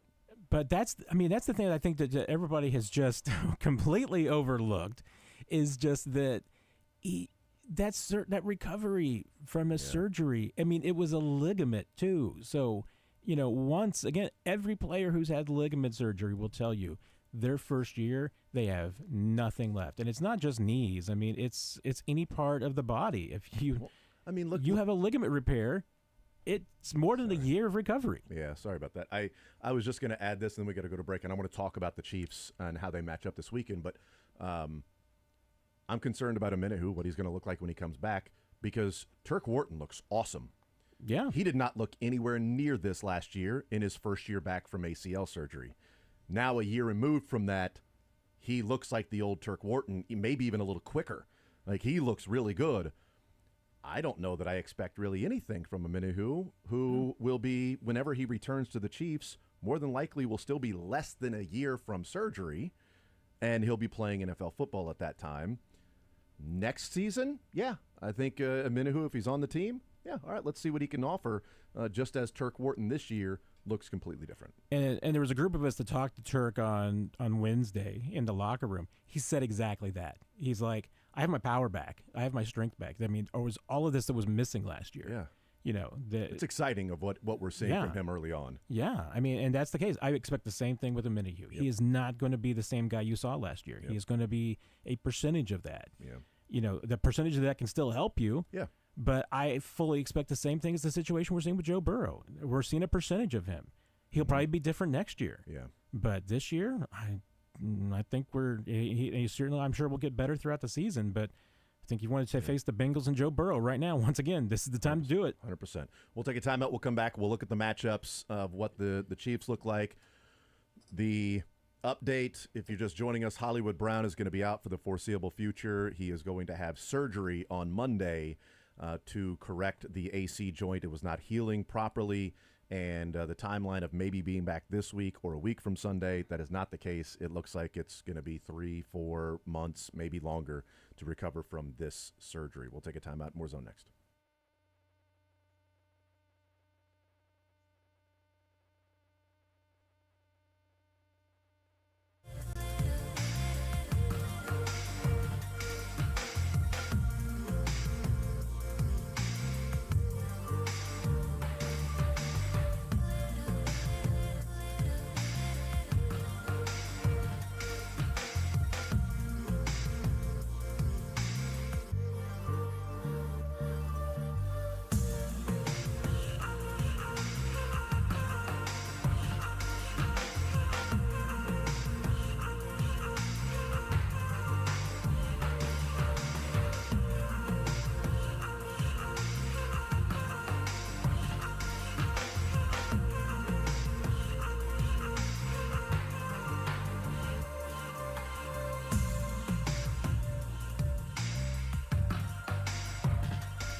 I'm sure they're hearing a lot about it this week. I'm sure there's nothing that they're being asked about other than, the slow starts, terrible record in week 1 and week 2. What's wrong with Joe Burrow? I'm sure they're getting all of that. Xavier Worthy, he's just a straight line runner. Just a straight line runner. They're getting asked some questions about hopefully some bulletin board material because bless their hearts, as Samaj JP Ryan says, those guys don't like to talk. No. But I don't see any phase of the game that the Chiefs aren't a better team right now. So I think the Bengals are going to have a hard time scoring some points. Think the Chiefs. I feel like I'm being fairly conservative in my prediction because I've got the Chiefs going 27-13, and more and more I think about it, I think it's more likely that the Bengals struggle than it is that the Chiefs, and I think the Chiefs could absolutely put up a big number. So maybe it ends up even being worse than that. I don't think this is going to be a close game though. Cynthia's models and her projections when we have her on, they're typically conservative and they're closer to even scores because it's the NFL. And the total in this game is sitting at 48. And she said that she thinks it's going to be a pretty convincing win for the Chiefs. And she said the total, it'll be around the total, but it won't be because of the Bengals.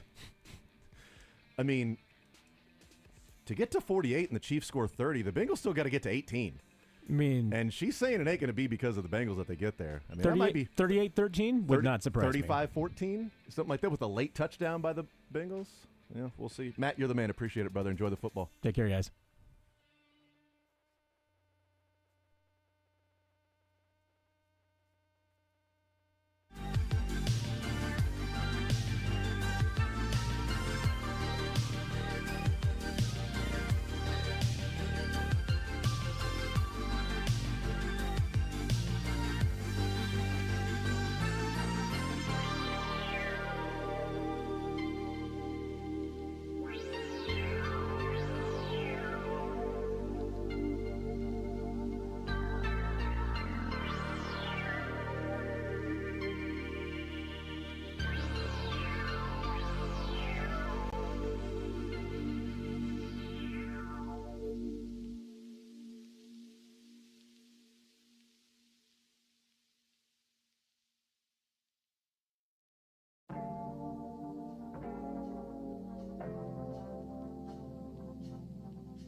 knows exactly how many times the ball will rotate on a long snap, and he'll juggle anything you throw at him.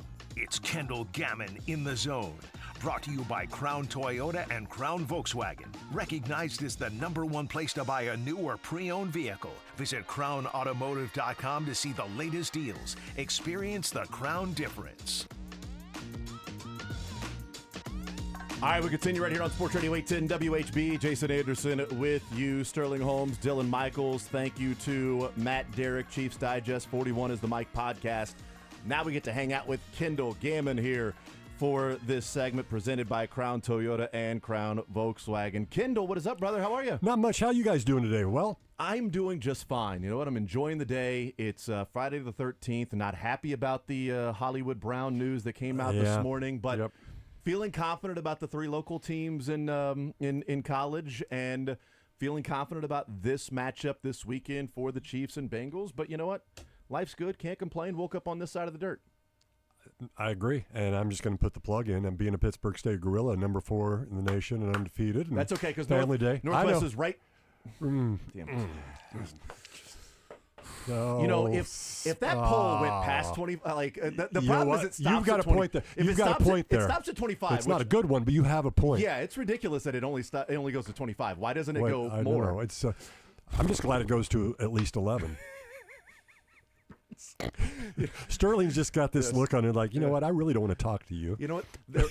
I love that. You know what, Kendall? Here's the thing. Spinal Tap or not, there were plenty of years where you and I didn't have to look past 11 to see our teams in the top 25. You're exactly right. All I know is Mizzou at 6. I'm feeling pretty good, guys. As well you should. There's no doubt about it. There were so many years where it was like you didn't have to look very far down those rankings to see Northwest and Pitt State. Not right now. That's for sure. But Kendall Gammon hanging out with us. I want to talk to you. We'll get into some things about the Chiefs and the Bengals, and also from a former NFL player. You know what we saw last night, and maybe some things that have to be decided by a player that's in his prime still. But I found out last week, and I'm really curious and fascinated by this because you've come in the last couple of times wearing the War Horses for Veterans shirt. Yep. And it was after the segment was over last week. I'm like, hey, what is that? Instead of being curious on the air and saying, hey, what is that? And it sounds really, really awesome. So what is it? Yeah, so we have a ranch out in South Johnson County in Stillwell. It's at like 183rd and Knoll, and we bring in combat vets and first responders from all around the country for a week of equine therapy. So to work on mental health, PTSD, things of that nature, all expenses paid. We're a 501c3 going into our 10th year. And Andy and Pat Brown, the founders out there, it's just a fabulous thing. Indoor arena, outdoor arena, across the street, the more land they have, that's the bunkhouse. And we just bring folks in and we work on mental health. And, you know, I get to speak to them each and every time on a lot of different touchy subjects. I've been doing that for a year and a half, came on full-time helping raise funds and awareness with them maybe 6-7 months ago. It's just a good deal. I mean, because, you know, people like us either get to play football, talk about sports or whatever, because of the things that these folks do on an everyday basis. And I'm always in awe of that. I went out there about a year and a half ago to tour it. And while I was touring it, they were asking me what I speak about. So I told them. They realized there's some parallels. 2 days later, I'm speaking to a group of Navy SEALs. So I've spoken to every type of special force that's been out there, along with conventional ops and our first responders, and it's a fabulous thing. I can't say enough good things about it. Learning to ride horses, we get them in the round pen, communicating, learning to breathe, get them up on bareback and then on a saddle. Yeah. By the end of the week, we have them roping a mechanical steer that's being pulled by an ATV. It's just a beautiful thing. That is awesome. Thank you. Appreciate you bringing it up. Were you a horse guy? Did I you was ride not. horses before? No, I was not. Can you ride a horse now? I can now, and I think pretty decently. Okay. I'm sure the horse looks at me like, oh, damn, here he comes. But I love it. Me. But they prefer me getting on there. Yeah, I mean, a lot of people know the horses are great therapy animals for so many different fashions, but I didn't know until I got out there and realized that you get close to a horse and they sync their heartbeat to yours, and you can literally communicate with horses without saying a word. And it was hard for me to to really buy a little bit. I mean, meanwhile, I had these special ops guys tell me, hey, this is what's going on. I'm in the round pen, whatever. And I'm like, yeah, that's great. And meanwhile, I hadn't been through the program yet. I ended up going through the program. I remember in the round pen having Case on going around in one direction, getting him to go the other, getting him to stop, go faster, slower. At the end, they told me, just think to yourself, Case on, stop and come to me. And the damn horse did exactly what I was thinking. And it's really crazy. Wow. But again, it comes from your body language, your breathing, and how you're dealing with things, and it's a beautiful thing. I didn't know there was equine therapy. That like we hear like support, like whether it's dogs or different animals or things like that. But look, we call it horsemanship, but yeah, it is. But I mean, absolutely. I lived for 10 years in Kentucky, and so we were around horses all the time. Right. We were at Churchill Downs, and we got to go to the backside, and you were got to go to the barns, and so you're just simply around horses all the time, but not realizing like there's this area that can help out in a position of need that is certainly needed for those that have served and protected us. Well, and as you can imagine, folks like that that serve and protect and do these things, oftentimes, type A personalities used to controlling their own world, and now all of a sudden they've got some things going on in their life. They realize, you know what, maybe I need some help. Maybe I can't solve everything myself. I know Tank, one of the horses I ride all the time out there, we'll go on trail rides, and they're like, okay, we're going down that ravine. I'm like, no, that doesn't look like anything I want to do on feet, let alone a horse. And they're like, no, you're fine. I was like, they're like, the horse will find its footing. Like, okay. And I remember audibly, I'm just like, okay, Tank, let's go. And horse took me down. It just teaches you. I don't want to put you on the spot if we can cut this out in post before the podcast so nobody can hear it. But how does it translate to the health and the therapy for the veterans and the first responders? You know what we find is lots of times they get out there, they learn to look inward. Oftentimes I always talk about finding your emotional oxygen. What are you doing for yourself? You want to help others, and all the time we're talking about servant leadership. Always put yourself last. That's true and that's not true, because you have to take care of yourself first if you want to continue to take care of everybody else. But out there, we agree. You don't cure anybody of anything within a week, but you get them thinking. You get the process started. We invite them to come back as alums whenever they like. We want them to bring somebody else if they can.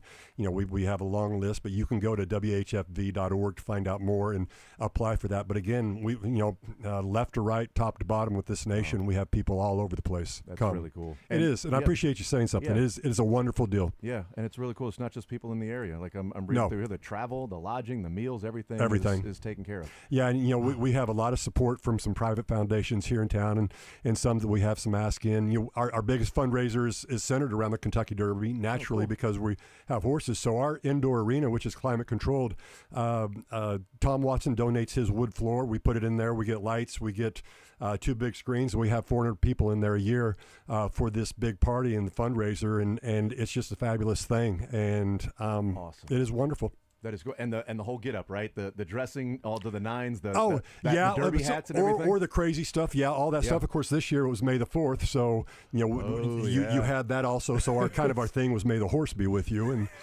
it was a great time. Yeah, but you see what I did there, right? That was great. Yeah.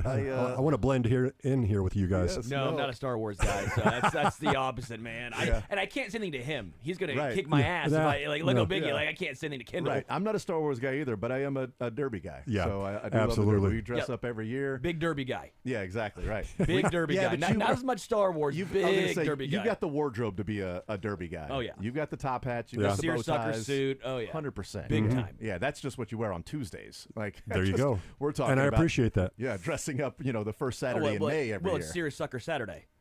That's what they say. Yeah, Saturdays for the seersucker suits. Yeah, right. Of course, it's all an alliteration, right? Saturdays for the seersucker suits, and that first Saturday in May is definitely for that. With the Derby. Kendall Gammon is our guest, presented by Crown Toyota and Crown Volkswagen. Again, that's whfv.org to check that out. Kendall, it was a scary sight last night with Tua going down. My overarching reaction to that was the other concussions he's had. When it was the Bengals game and he got flung down to the turf and he had the fencing mechanism or the fencing response. The Green Bay game where he got, hit from behind after throwing it, and his head hits the turf, and he had a lesser fencing response. The hit last night looked benign. Like it didn't look that bad, and that's my big takeaway is I can understand when he gets thrown to the ground and his head slams against the turf like that. Yep. That just looked like I'm going for a first down. The guy wraps me up and takes me to the ground, and then he has the same fencing response as if like for a little bit he's out. That didn't seem like a hard enough hit to really cause that bad of a concussion. That would be my biggest concern for Tua, because how do you protect yourself if that results in that? Well, and as far as I've heard, I mean, every time you have a concussion, it becomes easier to get another. So I think that's what you talk about. What comes to mind for me is going way back to when I was playing, and we were playing the Broncos and Rod Smith. I mean, there was a whole different attitude back then, but I remember some of the guys were like, Rod just caught a ball on our sideline, just went down, and he was out for a few seconds. I mean, and you remember he had a whole bunch of concussions with that. I mean, it was just...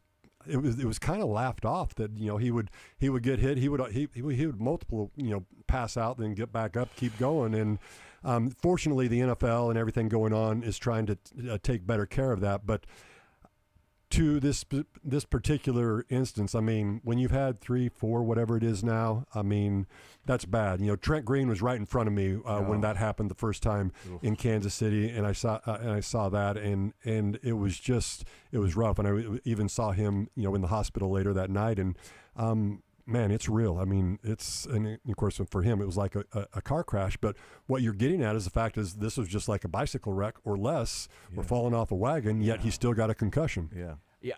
I don't know what he does from here. It's also I somewhat feel for the defenders, because what are the defensive players supposed to do? No, I know. If they're on the field, you go after them. You go after them, of course. But also, there's a part of you that has to be terrified. Like Damar Hamlin had to be terrified seeing that unfold in front of him. Right, and so I don't know what you do. I understand for the player, you obviously want to get out. There's a lot of money to be made now. Obviously, sometimes there's going to be the injury clause. He's got $120 million in guaranteed. And for obviously, injury. Miami knew this when they signed him. This was obviously going to be a large risk financially for the organization, and for the player. Though it's so hard to just say, "Well, I'm done," because you're competitive. You're sitting here going, we think we have a chance to win a Super Bowl. We think we have a chance to go far in the playoffs. And he's trying to adjust his game. He tried putting on weight. Then this year he took off a little bit of weight. I don't think it's the weight. Again, that was just a normal hit, a normal tackle. Right. Unless you can say he can only stay in the pocket. Yeah. Well, you just can't. Because even if he gets sacked, like it's just I feel for Tua. It's a lose-lose situation. However you view this. Yeah, the league, the doctors, they have to watch out for the player, because the player is always going to try to go. I remember my 14th year against Houston, Sunday Night Football, and I broke my leg coming off the line of scrimmage on a punt, and I played on it for a half, and snap the ball, run, fall down, get back up. Worst pain I'd ever had, and I could deal with it, but. The fact is, at halftime, they got an x-ray. They're like, your leg's broken. And they're like, and where it's broken at is over some nerves to where it could do some damage. If it wasn't for that, we'd let you deal with the pain and go about it. But we're going to make sure you can't play. And I said, what if I decide to? They're like, we'll take your helmet right now if we have to. And I was like, no, that's okay. But again, it's hard because you have this warrior mentality of you keep going. And if you don't keep going, that you're not a real man. And quite honestly, it's the opposite. Yeah. So the $120 million guaranteed for injury is what's left on the guaranteed for injury. Okay. So he's already got $40 million of that. He's made $74 million in his career. And if he never plays again, and it's proven he doesn't play again because of injury and concussions, he would be he'd be in line to get the extra $120 million. Right. Odds are he's set for life. Either way, whatever his decision is. Right. He better be. And if he gets no money, the rest of the way, he's already made he's made $43 million. It's generational money. Yeah. So he's already got $74 million. But I would say odds are is if he decides he's going to walk away, that instead of going through the doctors and everything, they're probably just an injury settlement of, we'll meet you at $60 million. You'd have $130 million. Because what I would worry about if I was the Dolphins in the NFL, and why maybe they even just pay the money. I think they do. Is the NFL is trying to combat the head injuries, right? They're trying to say that we take this seriously. Are they serious enough to pay out $120 million to say that he definitely cannot play again because of injury when, if his head is healed, quote unquote, the brain is healed to where he can play, then therefore it does not keep him from playing. It's a choice. He doesn't want to get injured again and have long-term damage. It's like, no, your knee has been cleared to play. So it is not a career-ending injury. Yep. Your knee is cleared to play. We are not paying you your guaranteed money for injury settlement. That's where it gets into sort of some choppy waters, because a doctor can go, yeah, you've suffered 5 concussions. You are now fully healed to go and play football again from concussions. You can get another one, but it does not keep you from playing football. It will be your choice to walk away. Those are the waters that the NFL does not want to start getting into when they're trying to show that they care about head injuries. Well, and there is some sort of precedent for this. I thought it was really ironic. I talked to Merrill Hodge yesterday morning, and he retired because of concussions, but he was forced to retire because basically the brain injury that he had. It was actually against the Chiefs is when it happened. Okay. But so there is a little bit of a precedent for that. There was a lawsuit because he got diagnosed with a concussion. 5 days later, team doctor cleared him without meeting him in person. It was just a phone call, basically. Wow. And then he suffered another concussion on top of that one, and that was well, the league fired the independent neurologist that cleared Tua to go back into the game against the Bills when he fell backwards and he got up and he was going back to the huddle and he stumbled and almost fell, came out for a few plays, then went back in the game. By the way, that was not a diagnosed concussion that day. So anytime you hear them talk about diagnosed concussions, that doesn't count. That's not. He has had, from 2019 to 2014, he has had 4 diagnosed concussions. 2019 at Alabama. He had the one against Cincy, the 5 days after that Buffalo game. The one later on that year against Green Bay when he decided he was done for the year. Then Skylar came in. They went to the playoffs, and Skylar Thompson played. He told Dan Le Batard a couple of weeks ago that he contemplated retiring after the 2022 season, talked it over with his family. If it was time to step away, he decided not to. And then last night, those are 4 diagnosed concussions in 5 years. I think reasonable minds can say it's probably 5, that he probably was concussed against Buffalo when he fell backwards, hits his head hard, has trouble getting up, then runs back to the huddle and then stumbles and almost falls and loses his balance and then has to be helped back up by a teammate to keep him from falling down. That would be 5 in 5 years of diagnosed concussions, with the last 3 resulting in the fencing response of the hand and the fingers. That seems to be even. I have no idea. That feels like those are worse concussions if that's the immediate response of your body, as if you're knocked out unconscious. I don't know if there's any degree of that, but the last 3 seem to be when that's the people have suffered concussions before, but to be on the field where that's the response and the other players are going, trainers, get over here. That's the last 3 that's happened for him. That's been the case. I think the PR side of things the NFL doesn't want to mess with, and I'm not getting on them about it. But I mean, there's just too much evidence out there in terms of if he decides to leave. I think the hit that it would take, no pun intended, in terms of what it would do to the NFL and public opinion, because this is about health. But let's be real honest, this is also about keeping people playing football, so you continue to manufacture fans to watch the most popular sport. On the other thing, with the guaranteed payout, I've got to believe that the teams probably have that guarantee underwritten by somebody as well. That's probably right. So they probably don't see all of it. I don't know that for a fact, but I've got to believe that's probably the case. Probably something covered and guaranteed with insurance. Yeah, absolutely. Yeah, that would make sense. What I would wonder, and as I said, like, I don't know if the league wants to get into the waters of discussing, like, was this like the precedent of Merrill Hodge, I think, is great information, because I did not know that was the case where they did not allow him to return to play. So it was basically what happened with Merrill was, I think it was eventually a decision, but they had all this where he goes, if you take another hit, you're done. It's permanent brain injury, because the last one he had to learn to read again. He had memory loss. Then they had a lawsuit with the Bears doctor and everything. And then after that, well, reading the story last year from Tyler Dunn that used to work in Buffalo, but it was the story about Kevin Kolb and Kevin Kolb ultimately retiring because of concussions. And in fact, his last play of his career obviously was a hit and a concussion, but he went to the locker room because he had already decided with he and his wife, one more, I'm done. Right. Happened in preseason. It was E.J. Manuel's rookie year. Kevin Kolb was going to be the quarterback. E.J. Manuel was going to be brought along slowly. That is obviously not what happened because Kevin Kolb suffered a concussion in the final preseason game. He went to the locker room. He took his jersey off, laid it on the floor, took a picture, told his wife, we're going home.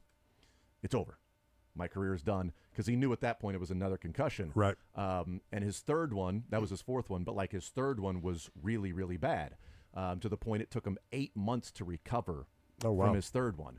And he says, and he still will, from time to time, will have periods where he just blacks out. Like for 5 minutes, he'll wake up, and not like a literal blackout, but all of a sudden he's looking around, and for the last 5 minutes he doesn't know what happened.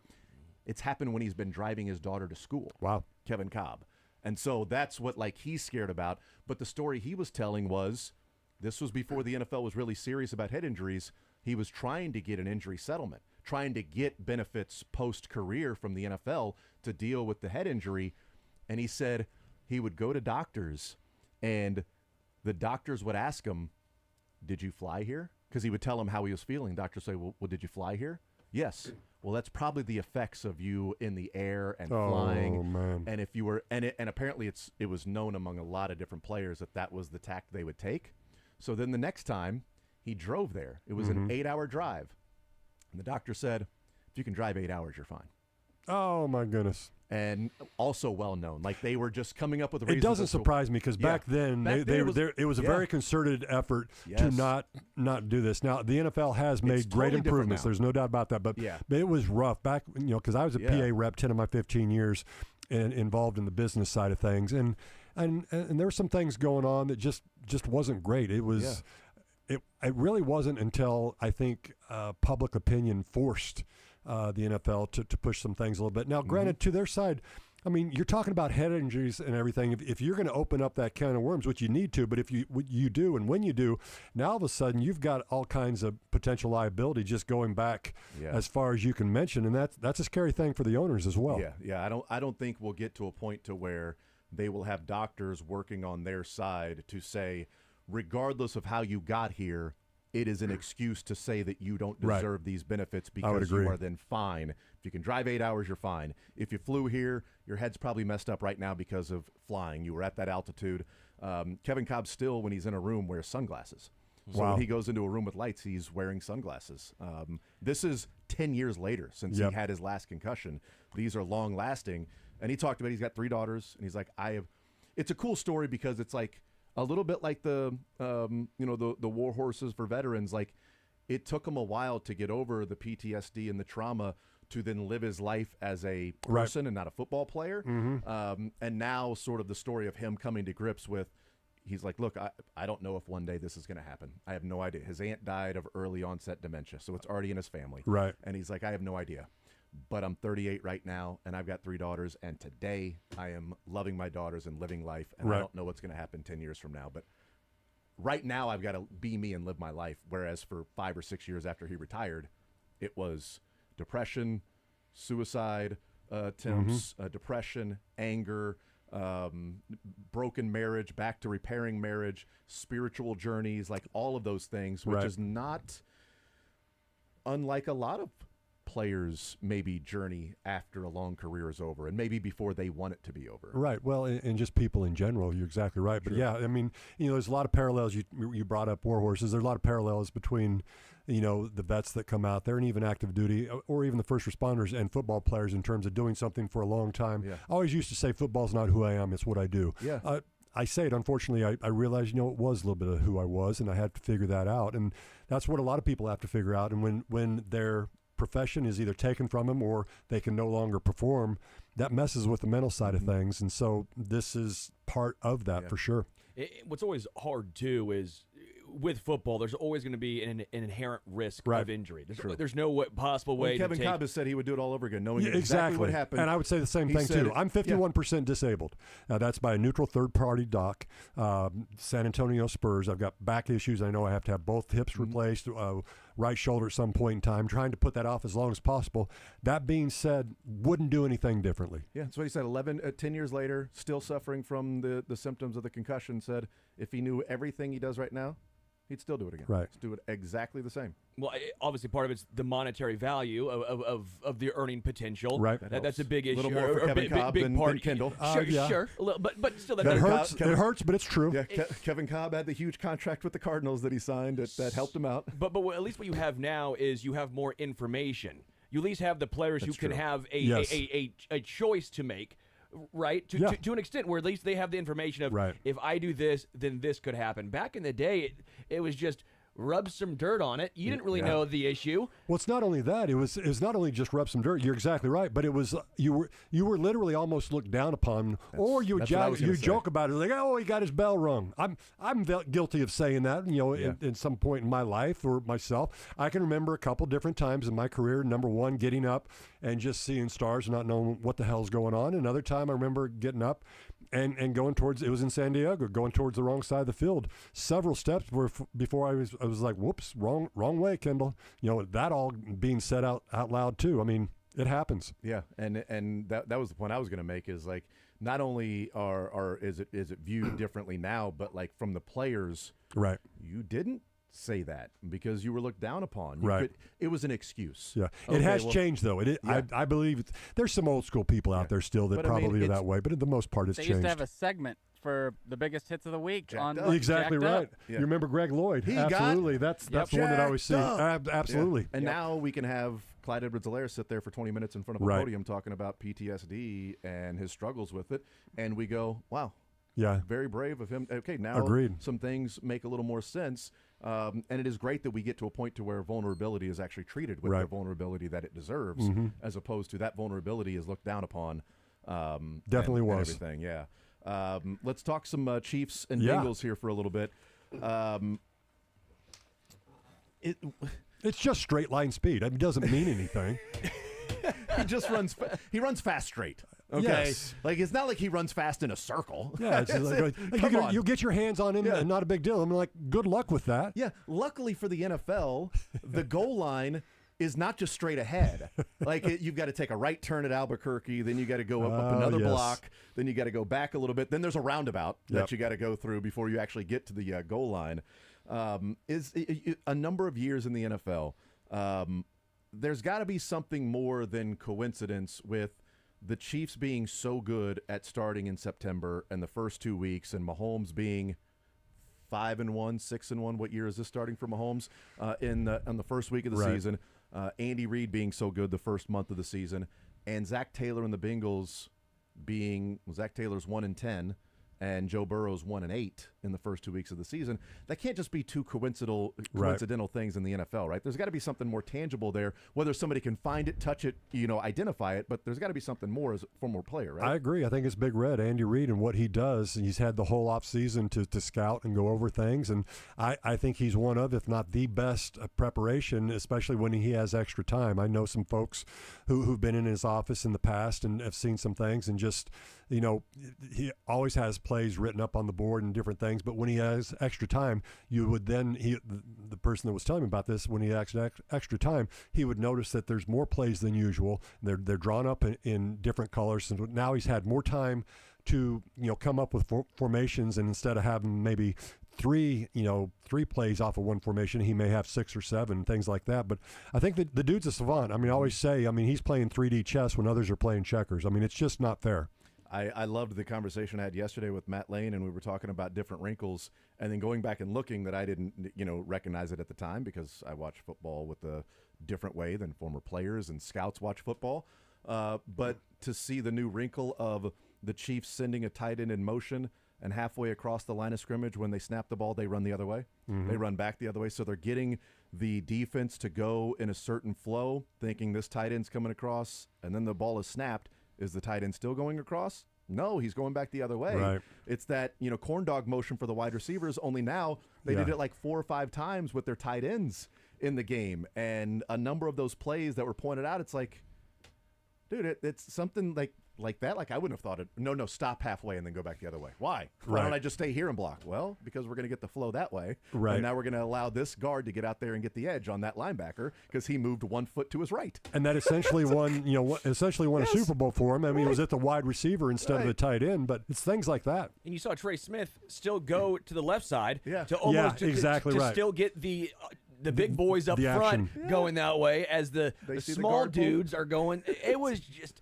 It was genius. I thought the Isaiah Pacheco wheel route out of the backfield, understanding some of the do's and don'ts of the motion rules, almost taking advantage, like Miami did last year too, with Tyreek Hill in motion, and it was or was not a penalty. Some of those times, was he set, was he not? Yeah. Is he getting a little head of steam going before the ball snapped? Was he turning up field too soon, right? But Andy somewhat did that with Pacheco. Again, it was an incompletion, but I love Andy's mind, just understanding this stuff that you don't typically see. Right. It's a special thing. I mean, I just think he's always got 2 or 3 plays up his sleeve for that absolute situation where he has to have something. And again, having been around him as much as I was, and it's not like we talked regularly, but you just saw how he communicated. And I think that's a big thing. The way he communicates with the players, I think, is something that I think very few, if any, coach in the NFL has ever done. Kendall Gammon, presented by Crown Toyota, Crown Volkswagen. All right, what do you think happens on Sunday, Chiefs and Bengals? Yeah, I think it's certainly more than a 6-point game, or maybe it's 5 now. I forget, guys. Back up to 6. Back up to 6. Yeah. Well, that's what I got it at, if we're betting, and I am. But I still see it as more than. I think it's a double digit. I think I'm on the record saying 27-14, something like that. 27-14. Everybody that Cincinnati let go in the offseason and what's going on now, I understand you react after the first game of the season, but my goodness, it's just hard for me to see anything else happening in Arrowhead on Sunday. If you're looking for different lines, I guess ESPN Bet has it at 5.5. So shop the line. Yeah. When it's a line moving like this, shop the line. See what I'm an ESPN Bet man. Depending I'm an ESPN Bet man. Depending on which side you play, man. We've heard. Absolutely. Well, Kendall, you are the man. Appreciate it as always, brother. WHFV.org, warhorsesforveterans.org, WHFV.org. Thank you so much for coming in as always, brother. Appreciate it. Love the work you're doing there, and can't wait for our next conversation next week. Appreciate it. Look forward to it. Take care, guys. Absolutely. There's Kendall Gammon, Crown Toyota, Crown Volkswagen, presenting Kendall each and every Friday. We have him on. More Zone next.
Location, the rehab did not go the way they were hoping here at the end as it got closer and closer to the timetable, and now they will have to have surgery to correct that, and he's being placed on the IR, but this is not a 4-week thing. It's months. Seren Petros said that he's heard it's much more like 3 months than 4 weeks, and doesn't necessarily mean that's 3 months. It's just, hey, buckle up. You know, this is going to be a while.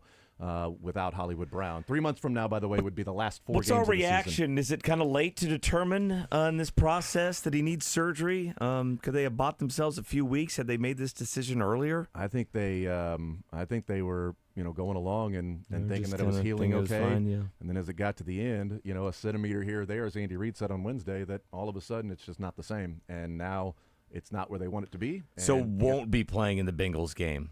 Well, he hasn't been ruled out yet. Maybe a Bengals playoff game is what we should. Yes, that's right. Yes. He could be playing against the Bengals. Hollywood has said he will play against the Bengals this year if they meet in the playoffs. Well, it won't be this calendar year. Could be. Good point. Say the Yes. season. Oh, yeah, that's right. Yeah, January. Season. Says I that mean, the because, regular season goes a couple weeks into it's 2025. 'cause Christmas is week 17, so you got another. Yeah, so you're right. All right, should we get sad fans rolling?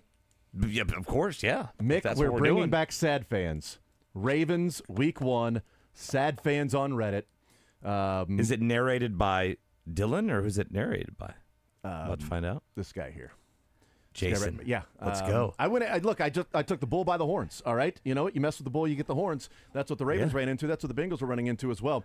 I do appreciate you considering me like the James Earl Jones of Yeah. right. unexcited voices. I was thinking of you as the beards, Beards. basically, not the James, Right, yeah. the James Earl Beards, And he has a beard too. It's electric. which we don't even know. That might have been Beard's real name, James Earl Jones. James Beard Jones. Yeah, could have been. Could be. I think it's Nobody Nathan- knows. Well, No, scholars maintain they'll it's never. Nathan Beards. They'll No, it's I not. don't think No, so. it's not. Never. Nobody ever heard that. My phone the says hell is- Nathan That's wrong. Beards. It's wrong. Beards wears glasses. I might call him Nathan, but even still, I call him Beards. Your phone says Nathan for Beards. That's fine. My phone says don't answer when it's you. So it's not. Yeah. It doesn't mean that's the name just because that's what we have it labeled as. By the way, Love you, Sterling. as a testament to James Earl Jones and just all the genres that he crossed and how Yeah. great of an American and an actor he was, when he passed a couple days ago, we're in the newsroom and we have people from all walks of life, all ages and everything, and a couple were like, wait, who was he? I was like, he's Darth Vader. I'm like, I'm not a Star Wars guy. Like,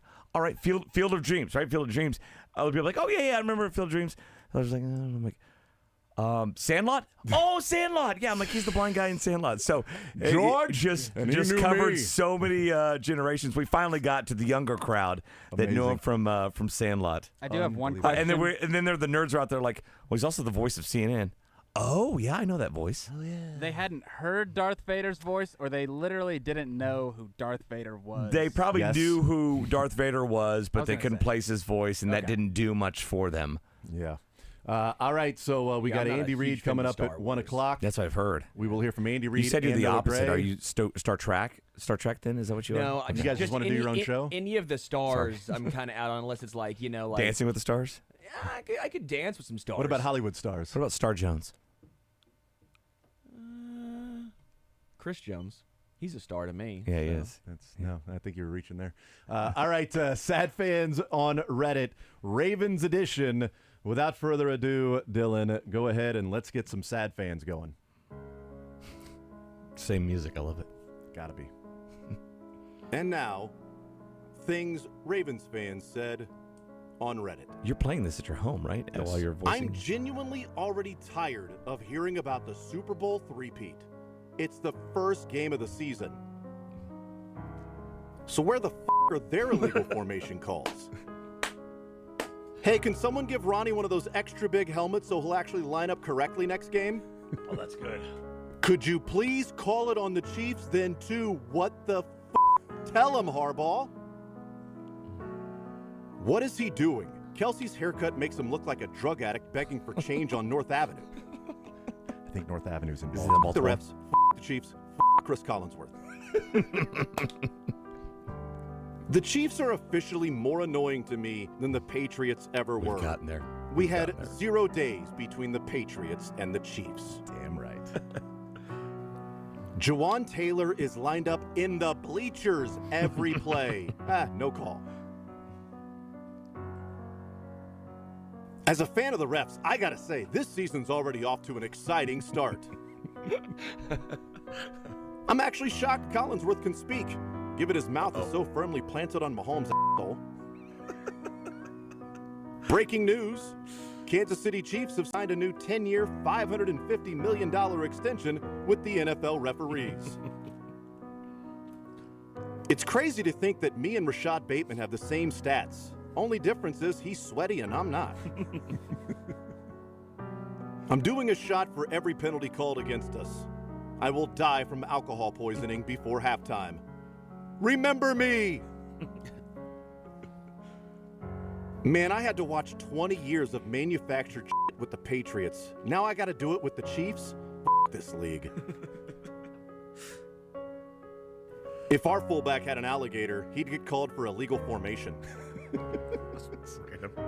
Please, please, please, let us beat the brakes off this annoying-ass franchise and all their bullshit one damn time. Mahomes, Kelsey, Taylor Swift, the NFL, pushing Mahomes as the next Tom Brady.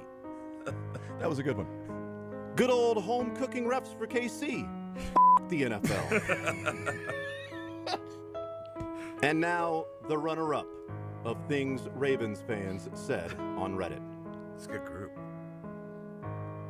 At this point, Chris Jones could pull a Glock out and put a few rounds into Lamar's leg, and the refs are going to call offensive pass interference on Justin Tucker. And now, the winner of things Ravens fans said on Reddit. If Collinsworth was a wide receiver for the Chiefs, he'd only try to catch Mahomes' balls in his mouth. You say that? You don't have to bleep out that at all? Yeah, no, it's footballs. Shocking. Footballs, yeah. Footballs, everybody. Oh, I don't know. That runner-up might have been one of the best I've ever heard. Pull a Glock out, shoot him 4 times, and they'd call offensive pass interference on Justin Tucker. So it's safe to say Ravens fans are rational. They're handling that loss very well. It was hard to get through all of just simply the whole thing was referees. The whole thing was referees, refs. I'm like, I got to find some that can. At least you got a Kelsey haircut in there. Kelsey haircut, the Rashad Bateman. There were some against their own team. The right? Rashad Bateman one was great. The only difference is he's sweaty and I'm not. Can Ronnie Stanley put on a big helmet so he lines up on sides next time? Oh my God! If our fullback had an alligator, he'd be called for illegal formation. I don't even know what that. What? Because Carson Steele has an alligator. I know that, but I mean, I don't know. It must have been when they were doing the story on Carson Steele, well, we'd get called for illegal formation. Doesn't even matter what it is. We had 0 days between Tom Brady and Patrick Mahomes. I like how it just went. Bleep Mahomes, bleep Kelsey, bleep Taylor Swift, bleep Chris Collinsworth, bleep the NFL. Like it just all of them. A lot of bleeps. Oh, man. Did you actually say those words, or will we never know? I believe the raw version is saved in there somewhere. Okay. Yeah, but we do the censored. We'll take a timeout. We'll come back. We will hear from Andy Reid coming up in the 1 o'clock hour. More Zone next.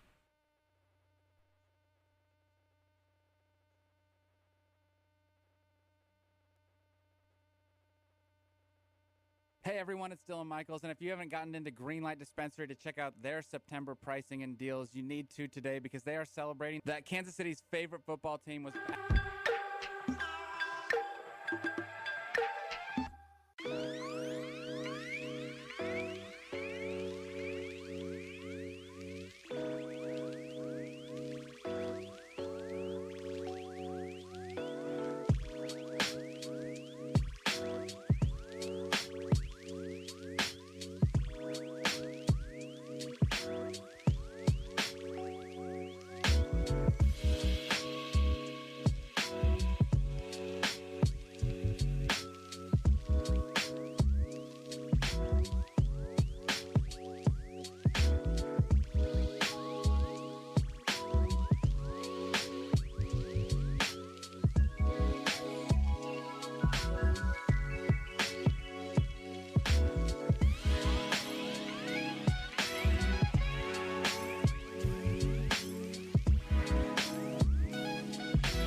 Brown having surgery.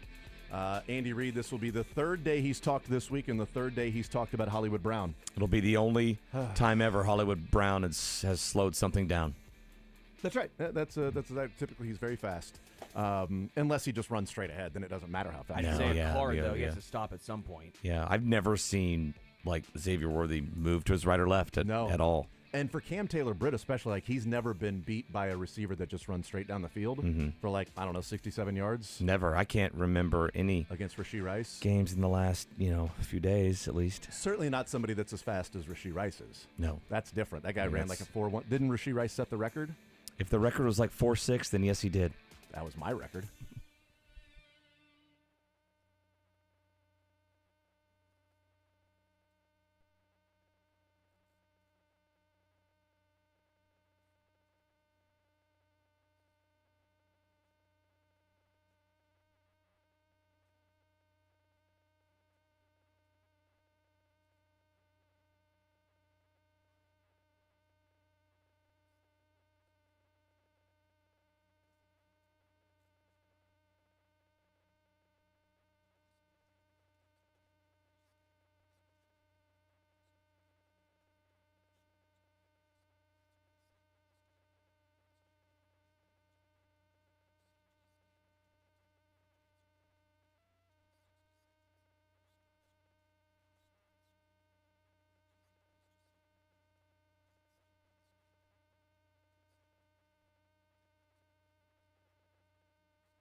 All right, hanging out with Mick Schaefer. One more hour to go here this week.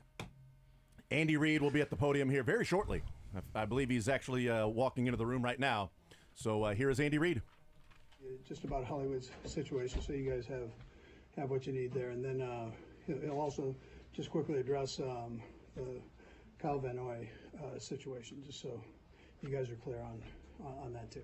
All right, go ahead, Rick. Thanks, Coach. All right, real quickly on the Kyle Van Noy situation. We respect the Ravens. We respect our medical staff. I respect Kyle as a player, and I'm pretty upset that he was upset. I've talked at length with their doctors and then actually exchanged text messages with John Harbaugh to clear the air. Just a couple points are, one is it's not mandated in the NFL to have an ophthalmologist or a dentist in the stands. We do that as a courtesy to both teams. So it's not mandated by the NFL or the NFLPA. The second thing is, when he went down, I went out there because I thought he had a head or neck injury, and I waited for them. I asked their physician whether they needed an ophthalmologist. They didn't at the time. They evaluated him, and then when they wanted an ophthalmologist, we made the phone call up into the stands and got the ophthalmologist out of the locker room in 12 minutes. So there was a 12-minute time frame when we were alerted to him. So I'm sorry that he was upset, and I think we've worked it out with the Ravens through Coach and I, and both organizations respect the process. As far as Hollywood goes, he was hurt on August the 10th, and he had an injury that we've seen before. It was reduced, not surgically reduced, but reduced in Jacksonville. And the protocol is that you look at that again in a week to make sure it's still in place, and it was. And then he was doing great in rehab. He was having no pain. We were discussing return to play opportunities, but we had one last check of another image to do at 4 weeks from the injury, 3 weeks from the last MRI, and it looked like the bone had moved. So we consulted with 3 or 4 physicians in the country and then sent him out to Vail to a specialist, and everybody involved felt like it was a little too risky for him to play without having this operated on. So he's been fixed, or he'll be fixed on Monday in Vail, Colorado, and then we'll go from there. There's obviously no timelines because we don't know yet. Thank you. All right. Really, Hollywood's the only injured player that I'd mentioned. Everybody else practiced today and did a nice job with it. And listen, our thoughts and prayers are with Hollywood. He's a great kid, boy, I'll tell you. And nobody wanted to do this more than he did. So our hearts go out to him. But he'll get himself back and ready to go down the road here whenever that time is. We don't know exactly how long that'll be, but it does take a pretty extended amount of time to take place. Other than that, listen, we look forward to playing the Bengals, just that challenge of playing a good football team. And just like we felt with the Ravens, we know you got to play 4 quarters against these guys. They're very well coached. Every game we've had has come right down to the end. So our guys have prepared themselves that way. And so that's what we look forward, obviously, to bringing him in here to GEH Field at Arrowhead one more time. So, anyways, with that time. Andy, do you see any realistic scenario where Hollywood could come back and play for you this season? Yeah, Adam, the reason we say it is everybody's a little different, and this thing, there are not a lot of these that we have information on. So. We just gotta write it out and see how long it takes. It's not going to be weeks, more like months, and so we'll see where that takes us in this process. But that's the information we have. But we're just going to have to hold tight on that. And, do you feel like you have enough at wide receiver without him, or maybe do you feel like a need? Maybe you get to look around for something. Yeah, so we'd love to have him. I think you know that, but on the other hand, I think we've got some good guys. Yeah, at that spot, we've got some depth there, and feel good about that. Yeah. Andy, can you speak to just it seemed like to us observing that Hollywood had a really good training camp, that it seemed like he was meshing in pretty well. Can you speak to what you were seeing out of him before this injury? Yeah, no, listen, he did. He had a tremendous training camp, and he was as excited as we were to get him in there. So. But listen, things happen in this sport. I mean, it's kind of a freak thing. I mean, it's almost ridiculous. It happened to Tyreek and him, same place. They had the same docs, and so next time we play down there, I'm not gonna use any receivers. Okay, guys. Thanks, Coach. All right, good. Thank you. Andy Reid. Andy Reid, was a fast Friday for Andy, but Rick Burkholder, they're talking about Hollywood Brown and then Kyle Van Noy. We'll hear from Noah Gray here in just a second. Whenever he gets to the podium, we'll head back out there. Might be pretty soon, but the Chiefs weren't happy about Van Noy's comments, clearly. And we had talked about it, like, okay, do you have an ophthalmologist there on site? And Rick Burkholder was saying that no team is mandated to have an ophthalmologist or a dentist on site. They do it as a courtesy. When they were alerted that an ophthalmologist was needed and they wanted one, he got to the locker room in 12 minutes from the phone call to and you've been up in the press box. You've been up top. It takes a little bit to get down to the locker room. God, yeah. 12 minutes is quick. Yeah, that's like the Wolf. I mean, that's 20. It's going to take. Well, me 20 and I don't minutes to know. get He there. said I'll be from there the in 12. stands. I don't know if he's out there or if he's in a suite or what. I would guess probably a suite or somewhere up near where you're watching it. Maybe probably around the press box, but they have other suites that are up on that level. An ophthalmologist walks into a bar, and he's late, apparently, according to the bartender. But the Chiefs weren't happy about that, and if they were fine with it, Rick Burkholder wouldn't have come out to clear the air exactly and say, I talked to their doctors. I talked to Harbaugh. I respect him as a player. But let me tell you what happened. Also, I was the first one out there. So how about your trainer show up first? And then he said their doctor declined an ophthalmologist. That's right. Said we didn't need one. He asked, do you need an ophthalmologist? Said we didn't need one. Then later on in the locker room, they need one. And the Chiefs got it there. And maybe if you're sitting there with your eye in pain and they say, okay, let's call up to get an ophthalmologist here, maybe 12 minutes feels like a full quarter of football to him. Well, and maybe it was a full quarter from the time the injury happened to when the ophthalmologist got down there. That's a good point. The ophthalmologist might have got there in the fourth quarter when he was injured with 12 minutes to go in the third, and then gets taken off the field. And then it takes some time for them to determine that they need one. Yeah. They call the Chiefs back. And maybe there's 4 minutes left to go in the third quarter at that point. Well, 12 minutes later, now it's in the fourth quarter. And he's going, good God, it's the fourth quarter now? I might have been able to return to play. I just thought it was also a little funny that it was less of an apology and more of like when he said sorry, it was more like, I'm sorry you feel that way. Yeah, it was exactly. It was not I'm sorry. It's I'm sorry you're offended. I'm sorry you're offended. Yeah. Yeah. And then the Hollywood Brown, they reduced the injury in Jacksonville, so they reset it. They then looked at it a week later. It was still in place. They were discussing the return to play scenarios. They were rehabbing. And then as it got closer and closer, they needed another image. That most recent image looked like the bone had moved. They sent him to Colorado to a specialist. They looked at it, said, yes, the bone has moved. They have then come together and decided it is in the best interest of Hollywood Brown to have surgery to repair that and not. It's an Aaron Rodgers type of story. First play as a Chief. Yeah, first play preseason. Yeah, because Aaron Rodgers' first play as a Jet. He didn't play in the preseason. And Hollywood's, that's and Andy Reid, as he said, next time they play in Jacksonville, they won't take wide receivers. Smart. It's just smart. Just run the ball the whole time, especially if it's in preseason. But he said the recovery takes a, quote, pretty extended amount of time. Yeah. And they're not going to rule him out for the season. They don't know if he'll be back this season, that everything's a little different. There aren't a lot of these, so there's not a lot of precedent and information on this. They have to, quote, write it out and see where it takes us, from Andy Reid with Hollywood Brown. So that changes things, man. Yeah, it does, because we talked on this time last week. Look how good the offense looked, and Hollywood might be back next week, or Atlanta. Like, he's there. I mean, wait till he gets in the mix. Now you got a couple guys that can beat you deep and over the top, and now they're going to have to figure it out this year. There's a lot more on Xavier Worthy's plate now, and other guys just Rashee Rice look more like he did on Thursday. More of the time. Travis Kelce, somehow he was held to 3 catches and 36 yards. I don't know that that's going to be a regular occurrence, but the Chiefs have a better receiving group now, even without Hollywood, than they did last year. So they still have that much better, because I think Rashee has taken a huge step. Yep, and Juju back. And Xavier Worthy. I will say, of everyone, I know everyone's bummed we don't get to see Hollywood, or if it's going to at least be postponed for a long time. I feel for him. This was his prove-it year, and in a prove-it year, you prove that you got injured. Again, it's not all his fault. It's, again, as Andy said, pretty darn fluky. I mean, it is not a very common injury.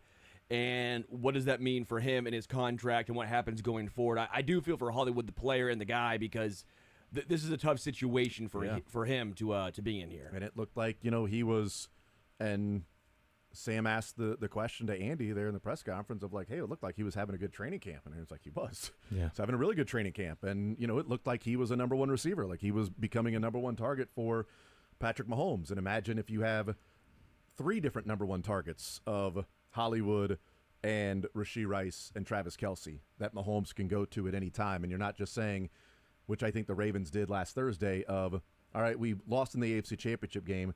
We gave up 17 points, and Travis Kelce had 11 targets, 11 receptions, 116 yards, and a touchdown. He ain't beating us tonight. And he didn't. Nope. So he had 3 catches for 30-something yards. And a drop, too. Yeah, and a drop in on second down in the red zone. Yeah, that would have been a first down, or at least close to a first down. Would have made it more likely that, they picked that thing up. So he didn't have a great game on Thursday night. But because they have Rashee Rice and Xavier Worthy, it's a different look now. Yeah. It's a completely different look.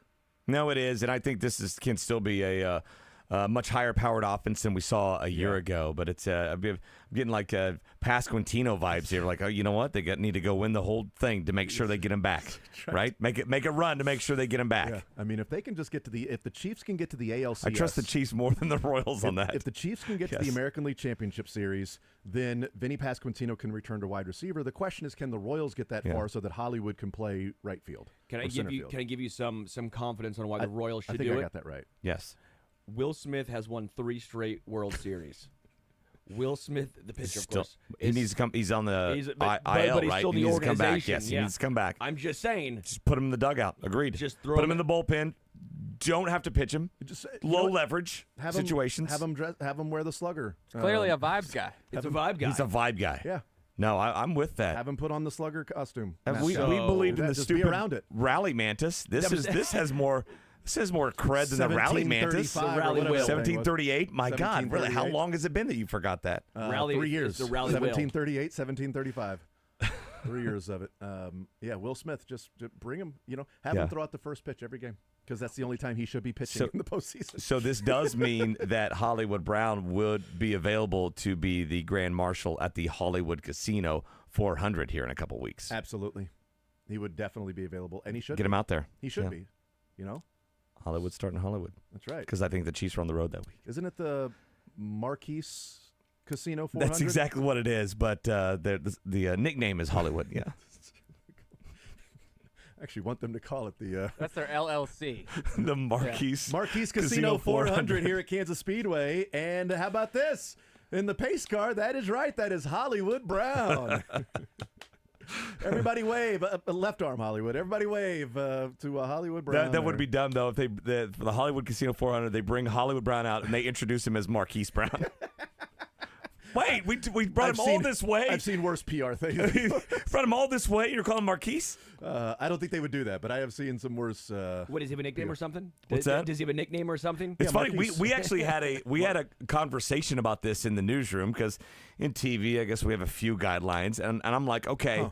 This guy's going to be all over the place. There'll be interviews with him at all times. We'll have him on graphics and lower thirds. Are we doing Marquise? Or are we going Hollywood? And because he said, I want to go by Hollywood.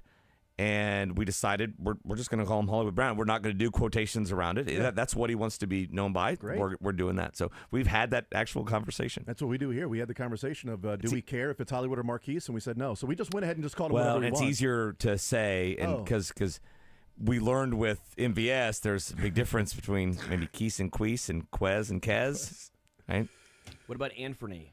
Did you make sure you call him Penny? We called him Penny. We did, yeah. Make sure you call him Penny, not that would definitely Anthony. be a penny. I'm calling Clay. I'm calling Clay. I'm going to call him Marquise. I'm going to call him Marquise. His friends call him Pat Mahomes, so that's what we put Pat Mahomes every time. And you don't get any pushback from Chiefs fans with that at all, None do you? whatsoever. Everybody's totally fine. That's a with joke. that? We don't do that. Yeah, Everybody's fine with Pat I asked because it RG feels like it's weird. Every Chiefs fan is fine with Chiefs players and Andy Reid calling him Pat. Yeah. But if somebody in the media calls him Pat, then therefore they are ignorant. They don't know what they're doing. They're dumb, and they probably should punch themselves in the face. I asked RG3. I was like, "Does anyone ever call you Robert or like Bob or like Bobby?" And he's like, "No, it's pretty much just RG3." RG3. All of his friends. Like sometimes his mom will call him Robbie. Did you ask if anybody calls him Griffin? Bob. Griff. I asked if anyone called him Bobbert, and he said no. He said no. Bob, no to Bobbert, Bobbert. no way. Bob. What about Bobby? I asked all those things. I asked all, and it just. You ever been called RG3. Bobby Baseball? Why? Just wondering. I'm trying to get every single question there as far as it relates to your name. So nobody calls you Robert. Nobody calls you Griffin. People call you Three. You know? Do they call him Trey? I think he actually did say every once in a while Trey. Yeah, and that makes sense. He said Andre Three Stacks is what his college coach. I like the 3 stacks. Because Patty 2 stacks. I like that. because he looked a little bit like Andre 3000. So I was Andre 3 Stacks. I was talking with Billy Butler a long time ago, and for some reason I got his middle name. Like, what's your middle name? Ray. I'm like, so it's William Ray Butler. He's like, no, it's Billy. It's just first name's Billy. It's not short for William. It was just Billy. That's fine. Yeah. Just okay. Bill. Which is dumb. Billy. I mean, Billy should not be short for William. I agree. I totally agree with that. I agree with that. And also, what were they? Did they want people to call him Billy Ray? Because Billy was Butler. he named after Billy Ray Cyrus? I doubt. I think he was born well before Billy Ray Cyrus was a Billy thing. Butler was born in '86. Yeah, so it's And before Billy Ray Cyrus. Cyrus's Acre Break a Heart was what, 65? No, early 90s. What? He was born in '61. When did Achy break? I mean, this could Oh, it was be early 90s. I think it was 63. No, it was not in the 80s. He was No, Trust me. I'm with you, but it was a 2-year-old 90 that sang Achy Breaky Heart. I think they named him after Billy Ray Valentine, not. Yeah. 92. But my point was Billy Ray Cyrus. I don't think he was a thing before that. Okay, that's all I'm asking. Was he was a thing before that? That was that put him on the map. It didn't have to be that song. Like, and then his daughter kept him on the map, I guess. Yeah. Was it one song, one daughter? Well, the other daughter's kind of a thing. Oh, really? Noah. Yeah. He's got another daughter? Noah, named Noah. Noah Cyrus. Noah yeah. Cyrus. Oh, okay. She sings. I don't She Noah sings the Cyrus. moodier songs than Hannah Montana does. Really? Billie Eilish. There was a She's more in famous that, jazz like, guitarist named William Butler, a.k.a. Billy Butler. Mm-hmm. So maybe they just want to avoid the confusion there. Maybe he was named after the famous kidding. jazz guitarist. Yeah. Could be. Could be. In the 80s, he played in a band called Sly Dog. Was good friends with the family of former baseball player Billy Butler. Wow. Maybe he was named after Billy Ray. No way. I'm just joking. I totally made that up, by the way. Totally Maybe made that up. he's just named Billy because they like the name You know, Billy. Billy Butler and Tim Tebow went to high school together for a year. Was Tim Tebow named in after Jacksonville? Billy Ray We're Cyrus? bringing it back to Jacksonville. Maybe they all had the sternovascular injuries too. Was Tebow named after Billy Ray Cyrus? Yes, he was. If That he makes was sense. born in like '89 and Billy was 61, he's That's named the after only, him. That's the only thing keeping him from being named after him is the fact. So we're waiting on Noah Gray. with these conversations. I kind of feel like we should hear from Noah Cyrus too. This We've is been more or waiting less this just a long. normal conversation we have on the zone. I don't know why you have to act like we're stalling for Noah Gray. Yeah. This is just normal. It's a Friday with Mick. He's nowhere to be found right now. There we go. We talked to him in the locker room yesterday, and when I teased it for our bump going to break, the little graphic said "Gray matters." I was born to write little punny, little tease things. You know what he's going to do when he retires and he becomes a TV analyst? He's going to break down a play called Grey's Anatomy. Change his name to Billy Gray Cyrus. Oh, there it is. It's my turn, and I'm It's out. Dylan's Sorry. turn. I'm done, Dylan too. hasn't gone Damn it. yet. It's my turn. Dylan needs to go. Sorry, I lost it. Lost it, man. Damn it. I already did some creations earlier on the show that were not very good, so I'm just going to stay away from the puns. I thought it was good. I liked it. I liked it. The operation was a success, but the patient died, so that's kind of the. Okay, well, it's not your, then that's not your fault. But You did what you besides could do. that, how did the operation go? You did what you could do. That's a joke. Yeah, it's all you could do. How was man. the rest of the play, Mrs. Lincoln? Yeah, I mean, you did your job, right? I mean, it's not your fault that. Well, I thought the acting was a little subpar, but Yeah. Well, they lost their best actor midway through. He took off. did you know that Abraham Lincoln Do is we have in an the understudy Wrestling here? Hall of Fame? I did not know that. Yeah, we did that yesterday. WCW, WWE. Just like somebody that Apparently, took on the his- actual wrestling Hall of Fame, like the Yeah, wrestling, like the Wrestling Hall of Fame. like That's in the Stillwater, sport. Oklahoma. Is it really? Yeah. Why? They're not good at wrestling. That's all they're good at. They're not as good as Mizzou at wrestling. How many Yes, they national are. championships have they won? 35 or 36. How many has Mizzou won? Not that many. Now you're just 0. I'm yeah, pretty sure. Okay, fine. Those are just numbers. They okay, are. let's talk Yes. about like You got me. Let's talk about what really defines What about programs. Olympics? Okay. Huh? What about Olympic? Oh, they got those Kenny Monday and John Smith and lots of guys. Those sound fake. No, Kenny Monday. John was great. Smith? He was their coach. He just Come retired. on. He was Oklahoma State's John coach for Smith. like decades. First name you for could think of. Centuries. He's been their coach since a like long time. 1700. So.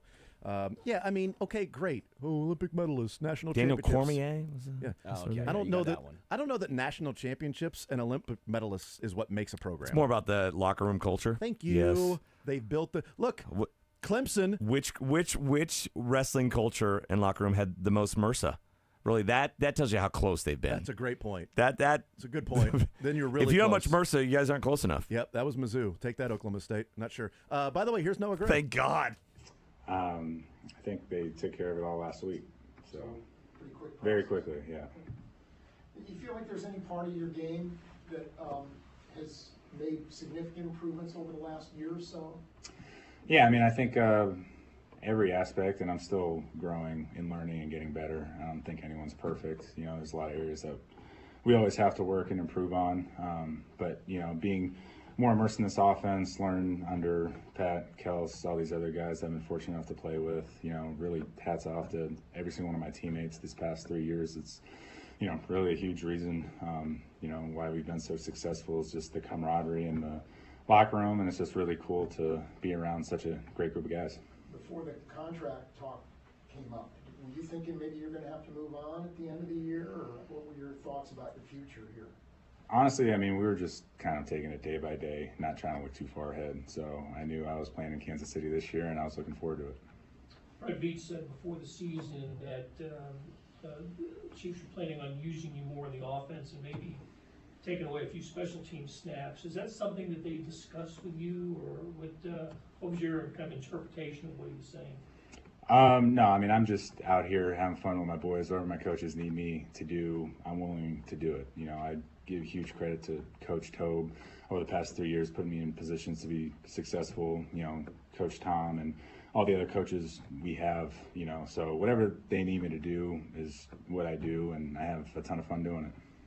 No, what did it mean to you to have the franchise invest in you and recognize the work that you've put in? I'm extremely grateful. You know, I can't thank God enough. I can't thank Clark Hunt and the Hunt family enough, this organization, front office, coaches, teammates, just really everybody that I've been fortunate enough to be in contact with these past 3 years, play with. It's just an absolute blessing, and I'm just super grateful that I'm back here for the foreseeable future. No, I know you caught a bunch of passes when you were at Duke, but you feel like you've come farther in your pro career as a receiver maybe than as a blocker? Is that a fair thing to say?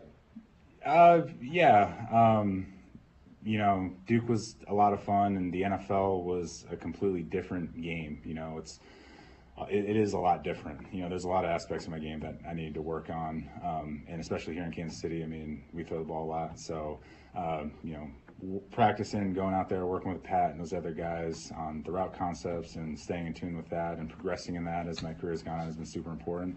I'm just, you know, grateful to be in a system that, you know, loves throwing tight ends out there and, you know, has fun doing it. So whatever position we're in as a tight end on the field, I think the guys are excited about it. We thank Coach Reed every day for the amount of, you know, 2-3 tight end sets that we're fortunate enough to play with. So all that's great, and, you know, that's just a part of kind of the DNA what we got here in Kansas City.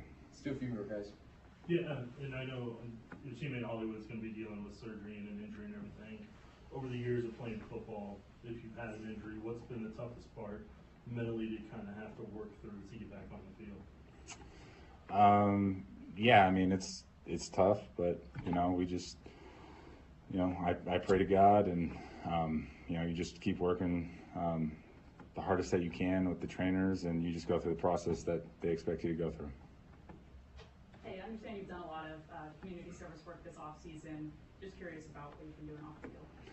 Yeah, you know, we do a lot with the local churches that I'm a part of, New Life City Church downtown, St. John Paul. My wife is Catholic, so we go out there and just doing work within that community. I'm a type 1 diabetic, so making sure I'm doing work for the great type 1 diabetes community that we have here in Kansas City. It always warms my heart seeing type 1s at the games and supporting me and my teammates. And then my wife actually helps work with Mocan Border Collie Rescue, where they help raise awareness for border collies that need homes, need foster homes, transporting dogs. So I love that aspect that she's working with too. So just trying to stay involved in an absolutely phenomenal community in Kansas City is super important, and I'm just grateful to be a part of such an amazing community.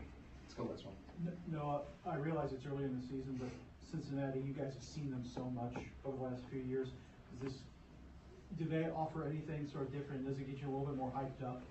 Just the fact that you guys have seen them so much over the years. Yeah, I mean, it's a phenomenal team. You guys know that. Everybody knows that. Their defense is absolutely incredible. And their front D-line, especially those edge rushers, are great. We got our work cut out for us there. The linebackers have been there for 3-4 years now together. Back end wise, they're extremely good. So they present a lot of challenges, and we're really looking forward to it. And we understand that they're a phenomenal team, and we got to go on there and work our tail off to beat them. All good. Thanks, guys. Thanks. Yeah, thank you, guys. All right, there's Noah Gray, newly minted contract, and he will be in Kansas City for at least this year and next year. I love how the Chiefs players have been saying glowing things about the Bengals, as every single Bengal player, for the most part, just ripping on them. Like, oh, all they can do is run fast. Noah Gray, what's your thought on the Bengals? Yeah, they're an incredible team. They present so many challenges. They have, they've laid the blueprint out for the Bengals. This is how you do it, and they will never learn. Cincinnati will never learn. And you've talked, this goes before long, like you talk to guys that have been I've heard Steelers and former Steelers say, this franchise has always been like this. It's not just this new crew these last few years. They have always been like this. You know how a lot of franchises have their own identity or culture. Identity. That's theirs. That's theirs, I guess. Just talking smack with no regard for the truth or no fear of hypocrisy whatsoever. Or repercussions that may come in the game. It's hilarious the way the Steelers and Ravens fans speak about Browns and Bengals fans. It's kind of how we speak about Bills and Bengals fans. Yeah. That no championships, but a lot of talk. Right. There you go. Noah Gray, as Josh Briscoe put it, number 83 in the program, number 1 in your pancreas, type 1 diabetes. That's what Josh said all the time. I remember that comment. He and Noah Gray and Mark Andrews. Yeah. And then Mark Andrews too, nice. Yeah. Josh has interviewed Noah Gray a couple of times. Yeah. And number 1, according to PFF, in receiving grade week 1 for that? tight ends. Oh, I didn't realize that. Noah Gray. Andrews or no? Really? Noah Gray. That was one hell of a catch. Dude, it was 3. nice. He had 3. Well, I remember the one. I remember the other two. I remember the one. There was the inside screen that he almost scored on. He got down to the 1 yard line. Yes. So he was the number 1 ranked out of 31 tight ends receiving legit. grade week 1. Overall grade, he was 3rd out of 31. Nice. That's pretty legit. Okay. Yeah. 3 targets, 3 catches. That's pretty good. All right, we will take a timeout. We'll come back, and we'll see who is lighting it up. And then we got the cuts before the show is over. More Zone next.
Who's Lighting It Up?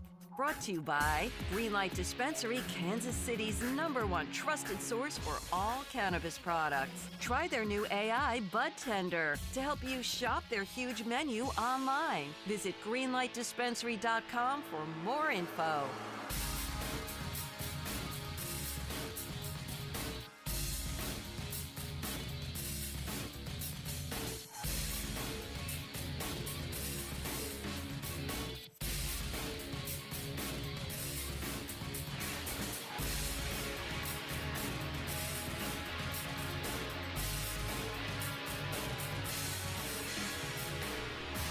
All right, hanging out with Mick Schaefer. It is a Friday edition of the show. Let's get who's lighting it up. Then we'll go through our predictions for Chiefs and Bengals, and then we play the cuts before the show is over. Lighting it up, Sterling. Who's lighting it up for you? Joshua Patrick Allen. Is his middle name Patrick? Yeah, it's Pat. Anyway, go ahead. Dude is showing why he's the second best quarterback in the NFL. The Bills moved to 2-0. This is going to be his Mahomes of last year's season. I don't think they win the Super Bowl. 2 years, but 2 years ago, maybe after Tyreek. Sure, same thing. I'm just saying he does not have a great receiving core. Yeah. This is going to be all Josh Allen. Can he drag his team to victories? And so far, he has done that. I've always been high on Josh Allen, and again, he's proven why he's the second best quarterback in the NFL. So then you would be lighting it up on Josh Allen. You're high. You're high on him. Yeah. My who's lighting it up for me this week? You know what? I'm just going to go with somebody who I think may actually be lighting it up. And Jamar Chase was asked about if they are the best team in the AFC. Everybody knows that, bro. It's not no if. You know what I'm saying? We are the team to beat in the AFC, and we know it, and we got to act like it, and we got to play like it too. Thought it was odd, the puff of smoke around him when he was answering the question. Lighting it up. Yeah, he was definitely Reefa. I wouldn't be surprised if he was answering that question while habitually smoking marijuana cigarettes. Everybody knows that they're the team to beat in the AFC. Reefa. Define who's everybody. Yeah, define everybody. Yeah. Is it Mike everybody? Yeah. There's some guy named Mike. He's a Mike staffer everybody. for the Bengals. Yeah. It's Mr. Everybody's my dad. I'm Mike. Mick? My ironic one lighting it up with the Chicago White Sox. Yeah, wins since the All-Star break, Michael Wacha 6, White Sox 6. Wins since March 1st, White Sox 33, Boston Celtics 34. My real lighting it up are the Royals. They have 15 games left. If they go 8-7, just 8-7, they will have the third best turnaround in baseball history. If they go 11-4, they will tie for the best turnaround in baseball. If they go history. 12-3, they got it all then? themselves. 12-3. I haven't run the numbers. If they go 13-2, I don't know what happens. Probably nothing. It all reverses then. It starts going the other way. Yeah. The pendulum So then go swings 12-3. back. 12-3 is the only record you can get to. Yeah. Dylan That'd be 92 wins too, boys. Woo. God, that feels good to say. They're 12-3. They may be getting that bye. Yes. Dylan? Mine's quick, recent, and easy. I'm going to go with Rick Burkholder and the Chiefs and the training staff for dunking on Kyle Van Noy today. That was good to hear. I did like that. They were just going to let that go. Maybe Van Noy was lighting it up. Who knows? Maybe. All right, let's go around the room. What do we think happens this weekend in the Chiefs and the Bengals? Sterling. 30-17 Chiefs. 30-17 the Chiefs. Mick? I think the Bengals defense still has a little bit of a pulse. I'm going to go Chiefs 23, Bengals 14. 23-14. Dylan. So I agree with Mick there, and I also am worried My guy. about the Trey Hendrickson versus Kingsley matchup that hasn't really been talked about since he kind of struggled against some guys in the Ravens that weren't Trey Hendrickson or Hubbard. I'm going to go 24-20 Chiefs. 24-20 Chiefs. So you have the Bengals covering. Yep. Now. I am going to go, I don't know, something like 37-17, I feel like. He's back. I feel like maybe it's the offense is back. It's not my fault. The offense is back. I thought I was going to be the most bullish, and like, Jason goes, nah. No, I feel like another tutty on there. Hold my beer. A lot of things that can happen here. I don't know. I'm just feeling 37-17. You're going to hear that score a lot. I feel like does he get many right ever? Or? That's what I'm feeling. No, he hasn't yet. There have been a couple close, but one day. I still think you can go up to 70 after what the Dolphins did to the Broncos. It's not a scoring-gami, right? Even, There's been that score before, right? You would think. It's not 4 that crazy. touchdowns and 3 field goals. That's all it is. And then 2 touchdowns and 2 field goals. 2 touchdowns and 1 field goal. 1 field goal, yeah. 4 touchdowns, 3. It's 7 scoring drives. That's it. The Chiefs offense can do that. But no matter how you break this down, I've looked at it 100 different ways. I'm just feeling 37-17 is sort of that final. We'll see what happens. We'll take a timeout. We'll come back. Cuts next.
Sterling. But we're coming and- back. How can you think of a lie? You've done He was everything. saying something I can about. think of a lie. We're like, 3 truths and a lie. And was he like, gave us 3 nobody- truths. And we're like, 3 truths. And then he started giving us different things. I've had a every one of hole them was a truth. I've had a hole in Like, one. That's a lie. That's the lie. That was a lie. I've not had a hole in one yet. Right, I know that was a lie, but we're talking about when you were actually giving us. I've only the 3. gave 2 truths. You gave us all 3. Well, because the first one you guys knew. Well, that was still a truth. The other 2 were like so specific and Well, random that was that my point I was- knew they're going to be true. Well, because you said the first one was so specific, so I go, well, you already knew that one anyways. Yeah. All right, let's get the cuts here before the show is over on this Friday. Dylan, take it away. What do we got? Yeah, you also had it Chiefs winning 27-23, so well done, pretty close. It was if Get used to it, buddy. Who was that? Get used to it. Tysher? That's awesome. Get used to it, buddy. Seth Kaiser, editor-in-chief of Chief of the North newsletter. Chief of the Literally, North newsletter. editor-in-chief. That's the first question I think we should ask him. What is an editor-in-chief? Yeah. And why is it hyphenated? And why are you in the chief?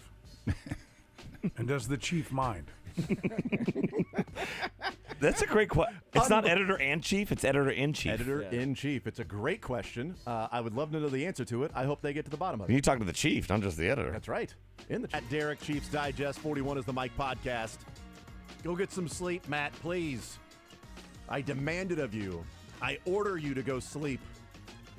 Finished up their podcast last night at 3:45.